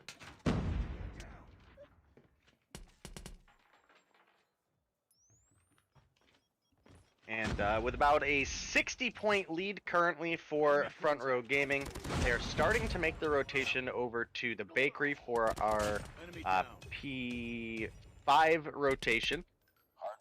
And again, they have about a 60, almost 70-point lead currently, but still anybody's game. Lux actually had a pretty solid hold, but it looks like we may have got a little bit of a break. In fact, both teams kind of collapsing onto the point at the same time currently. We did have several members of each team die there. Is it Eludify? Yeah, I'm going to go with Eludify. Eludify picks up one there and is going to get onto the hard point, which is going to lock it down currently for the side of Front Row Gaming. He's looking to get it. Oh, he gets another kill. Major assist onto Junek as well. And that is going to be a pretty good hold developing for the side of Front Row Gaming. Picks up another kill onto Junek there. G-String. What a creative name. What a creative name. You know what? Picks up a kill for the team there as well. We've seen it all tonight, my guy. We've seen Lyrics. We've seen G-String. We haven't. Well, we see G-String. We haven't seen it, but we are going to see game number 1 going in favor of the guys over at Front Row at the moment. Lux still battling in this. We saw a last-second break onto that 4th hill. P1 transitions are going to be favoring Front Row at the moment, but as I say that, Lux is going to get a bit of a break as Bax is going to be on the hill. Bax, the manager for this Lux roster. Ludify, one of those players that I am very familiar with. I had a chance to play against him back when I grinded ranked leaderboards, when I was somewhat of a comp player. So definitely familiar with the Ludify name. Glad to see him back in the mix. Used to stream on Trovo a lot. Now I just don't see him as often. So we do see P1 transitions be favorable yet again to the guys over at Front Row Gaming as they've built up a healthy 100-point and counting lead. A last-second break attempt from Wanik is going to allow him to take advantage of the point. And if they're only going to be able to get scrap time, you know, it's just not going to be a good hard point. It hasn't been thus far. It started off decently. They had a pretty decent P1 hold off the rip, but been only able to manage to get about 30 points since then. So if you're only relying on scrap time, it's just not going to be, you know, favorable to you in hardpoint here. Yeah, no, Front Row Gaming have seemed pretty in control essentially the whole time. You know, there's obviously Search and Destroy ahead of us, and it's a game mode that's just played very different than Hardpoint. We often see teams either be good at one or the other. There are very few teams that are good at both, and those are the teams that we see pretty much at the top in all of our competitive standpoints. So definitely something to consider.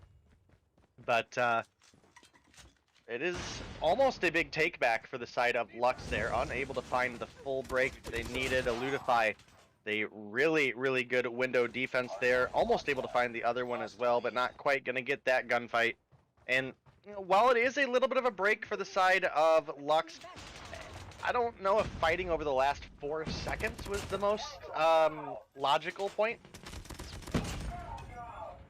Completely agree. You know, if they're going to continue to fight for 10 seconds, 5 seconds in the hard point, it's going to be difficult to recapture any bit of that deficit that they found themselves in. It's 120 points and count here, as Front Row Gaming actually going to have an advantage on P3. That's going to be top blue.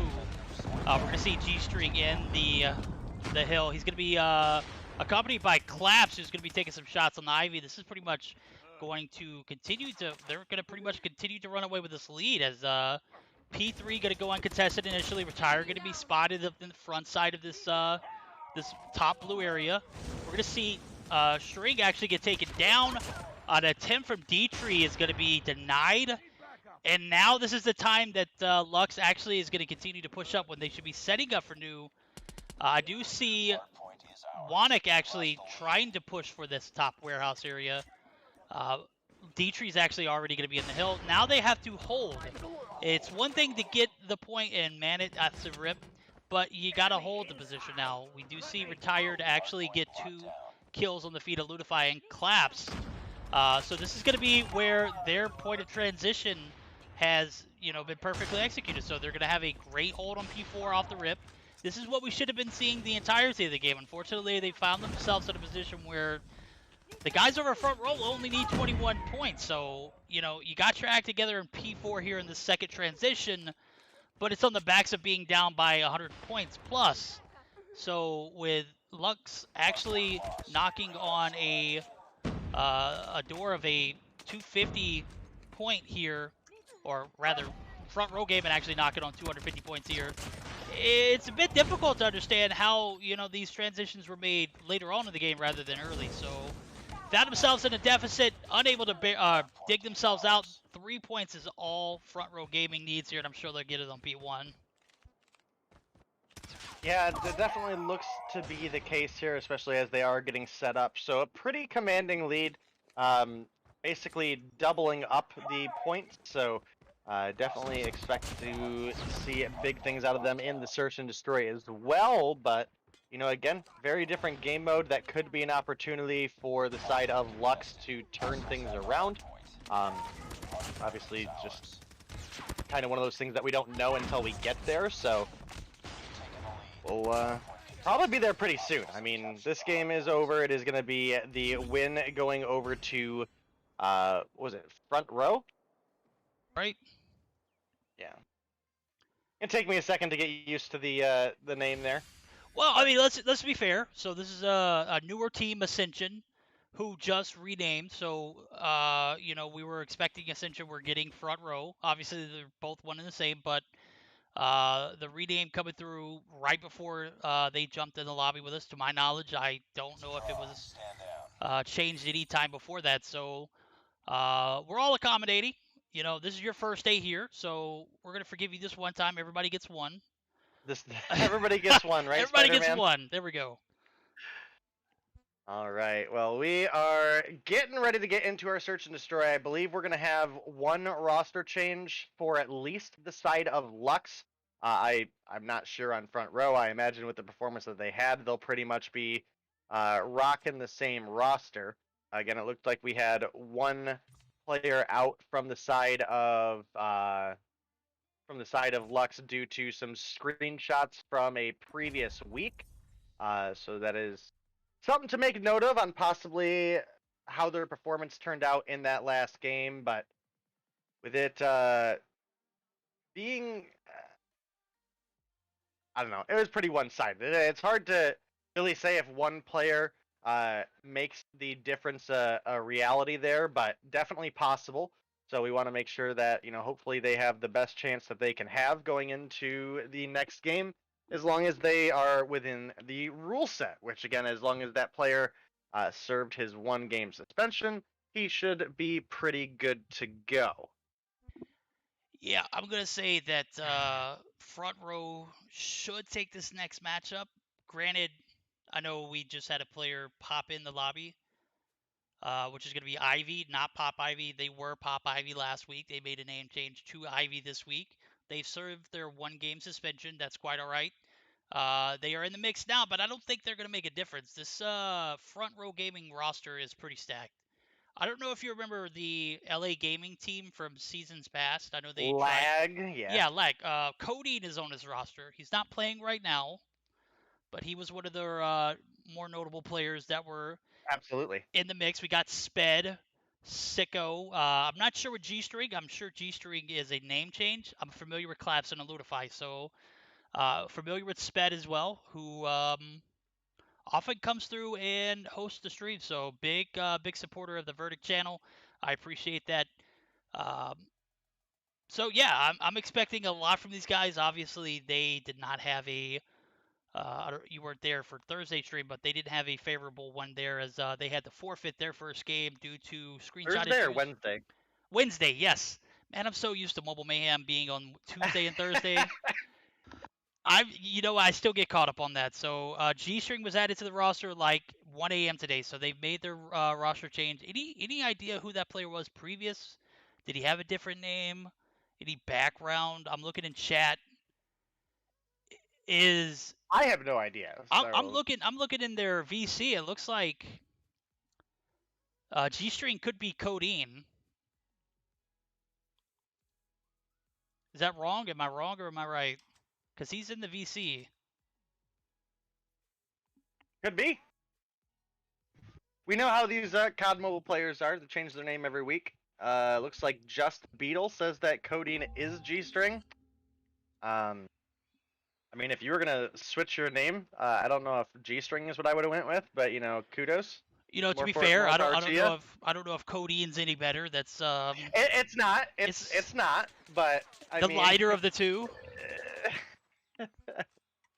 I mean, I don't know. I wouldn't go with either, but to each their own. To each their own. Right. A day and time will come where they will probably get into a tournament if they do well enough that will make them change their name. So if it's not stream appropriate, you're probably not getting in. But it being a qualifiers, we'll probably let it slide through this time. Wait, codeine is a bad word? No, codeine's not a bad word, but you know what, Echo? I'm not going to twist your young mind. We're going to go ahead and get started up with game number 2. It's going to be a search and destroy on Tunisia. Don't look it up, Echo. Is just what I'll say. It's not a bad word. It's just you don't want to be called it. You don't want to be called. You would just have to understand where the context is coming from. Game number 2, search and destroy. Ludify has the bomb. We're going to see a competitive push towards B side. Pop Ivy is going to be taken down. Ludify going to be traded as well. It's going to leave 2 players alive for 1 player now, Sped, as a very stout defense from Lux is going to put us in this 3v1 position. Wanik is actually going to be spotted, or he's going to spot Sped. As Sped, I assume, took a shot, just could not connect. So with Sped's location being given away, we are going to see Wanik get the... Oh, Wanik! Get lasered. It's a 1v2, still a disadvantage. As Sped picks up the bomb, collects his shots. I guess he's playing the waiting game. Oh man, the Jedi mind tricks.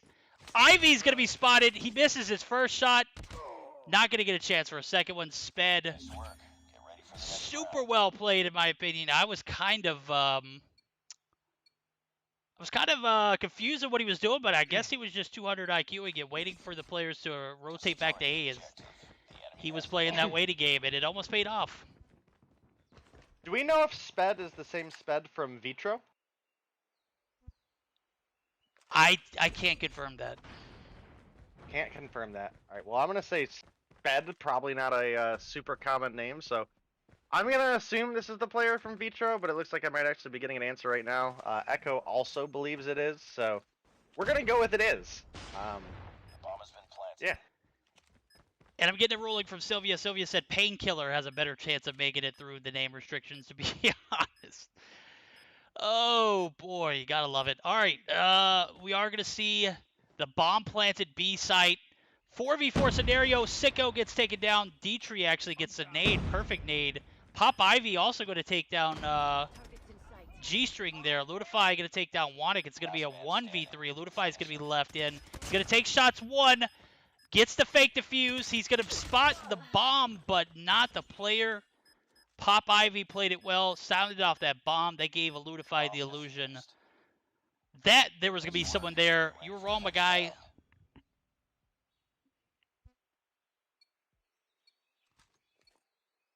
Sped is the 80s term for nerd. It is. That is actually correct. I can confirm that. I'm not from the 80s, but watching enough 80s movies has allowed me the knowledge of knowing that. So 2-0 in favor of Lux at the moment. So we're seeing a much different Search and Destroy than we are Hardpoint, right?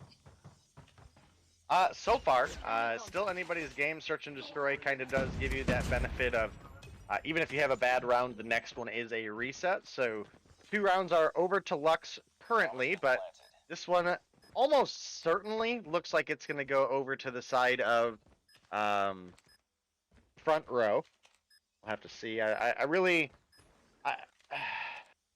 doubt Retired is going to pull off a 4v1 clutch in the matter of 25 seconds, in which he also has to get a 5-second defuse, especially after he's taking bullets here. I think this one is going to be the little bit of a stopper to the momentum that Lux had going, but you know, we definitely have to see the side of front row keep up this kind of pressure and not give Lux too much. We could potentially go into a game 3, in which case, if we go to a game 3, Verdict is going to starve to death, and I'm going to have to cast the game 3 by myself. So we don't want that.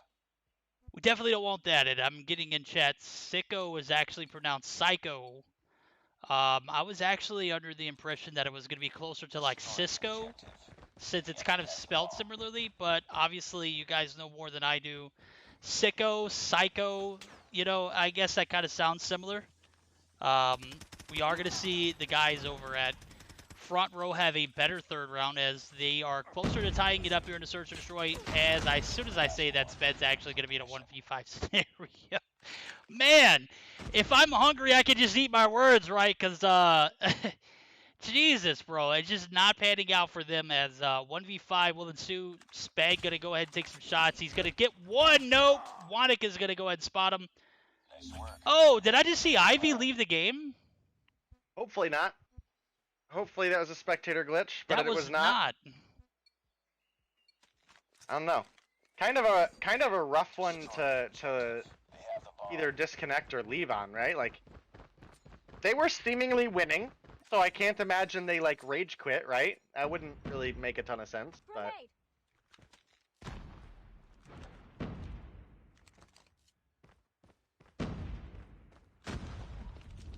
maybe it was the disrespect move, the "we're too good for you, I'm gonna leave and make it easy." Or even. We saw that in the matchup earlier tonight, and it was just not... the pistol play just was not there. And even with a 4v5, we're going to see a flawless round, potentially, for the guys over at Lux. Sped, yet again, going to be in a 1v-something scenario. It's going to be a 1v4 now. He's going to take the trophy system out. Got to keep your eyes on the prize, Sped. As one popped up, that was Pop Ivy. Slid peek, got the kill. We're going to see a 4v1, 4-to-1 scenario now as the one less Lux player. Not going to make a difference, it seems. Maybe the attacking side will be different. I know on this map, this is going to be like a very defense-oriented map that's going to give the advantage to the defensive players, as they have an easier path to the sites. Not necessarily going to make a difference in the long run. Eludify takes down one in D-Tree. Pop Ivy's going to be half health. We're going to see Wanik actually make the rotations back over towards the A site. No, I'm not sure what's going on. Wanik actually going to go ahead and contest it. They're going to have a complete hold on both sides. So we got 2 players on A, 3 players on the B site effectively, as we do see 1 player reconnect. 3v5 scenario now as D-Tree went down early.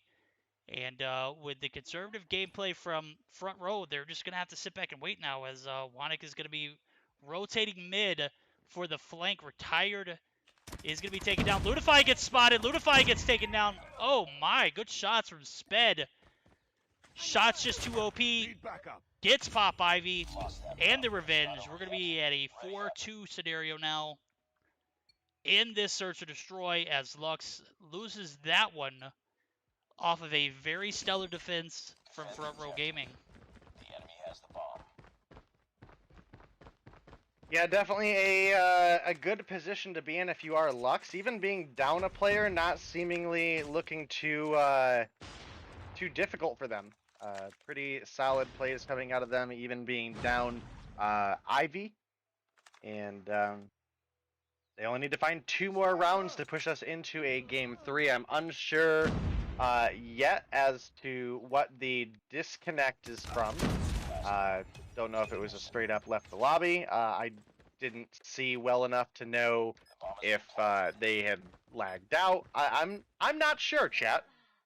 Retired is going to get the pick onto Eludify there. 5-2 now for the side of Lux, as they are looking to push us into a game 3.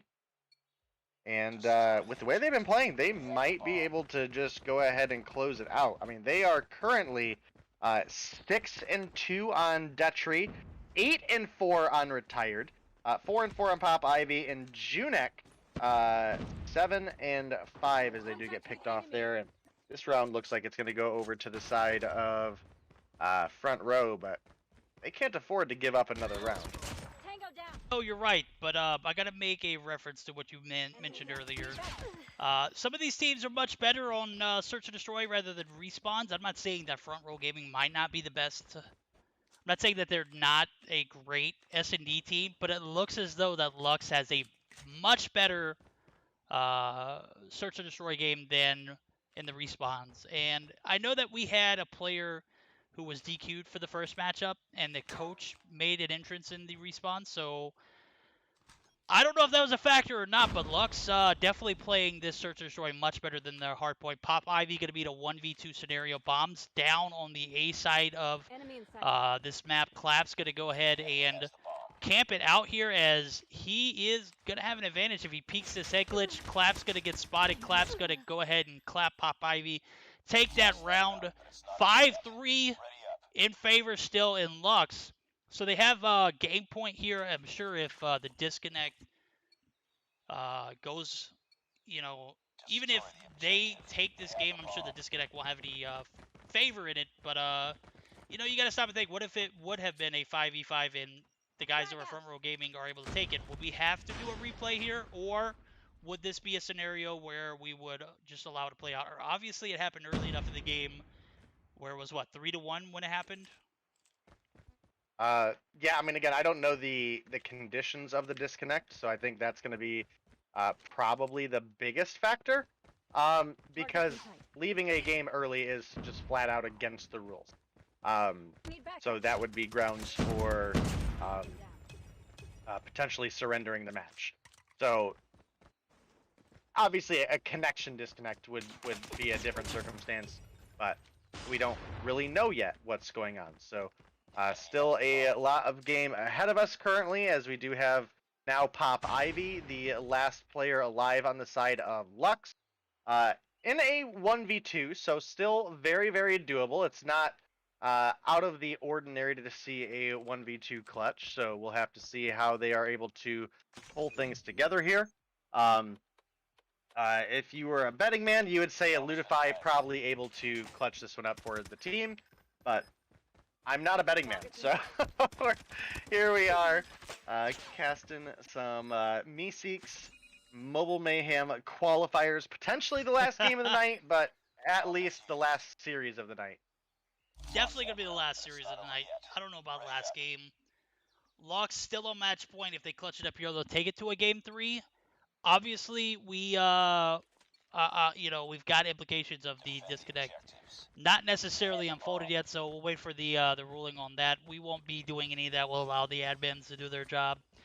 As I'm reading in chat, it looks like he may have went AFK for a moment, so there might be a bit of an issue with internet maybe involved. I don't know. I'll let them do their job. I won't even read into it. 4v5 scenario, as we did see one player disconnect. Wanting going to have the bomb. They're going to play it conservatively. Onto this B side effective. Eludify and a couple of other players actually going to be in the mix on this B site as we see a 2-3 split. Actually, it's going to be a 2-1-2 as we do see Sped actually going to be trying to keep some order in mid. Eludify going to spot one, and Dietrich, he's going to be half health and recovering. Not going to be able to follow through on those shots. Pop Ivy going to go ahead and pop out with a slide peek. Pop Ivy going to go ahead and, oh my, well played. Has the second slide peek come through. Clap's going to take down Pop Ivy after playing a little too aggressively there. Now it's a 3v4 scenario. 2v4. Psycho takes out one. Retired. Going to be the last player alive. And now what was a well-played Search and Destroy is now turning into a nail-biter. 5-5 going into this 11th round. We're going to switch sides. We're going to see if Lux can defend with 4 players. I'm assuming they're going to do a 2-2 split, depending on what they think will be necessary. Nope, they're going to full send it to A. A side flip. They did not full send it. They 2-2 split. I was right. I swapped over to a Eludify's point of view. Junek getting a big double kill for the team there, but Sped going to get the return kill onto Detri. It is going to make things a 3 versus 2, currently in favor of Front Row, who did win our first matchup, so they may allow Verdict to not starve to death here. It is now a 2 versus 2 as Retired picks up kill number 10, first and only player in double digits.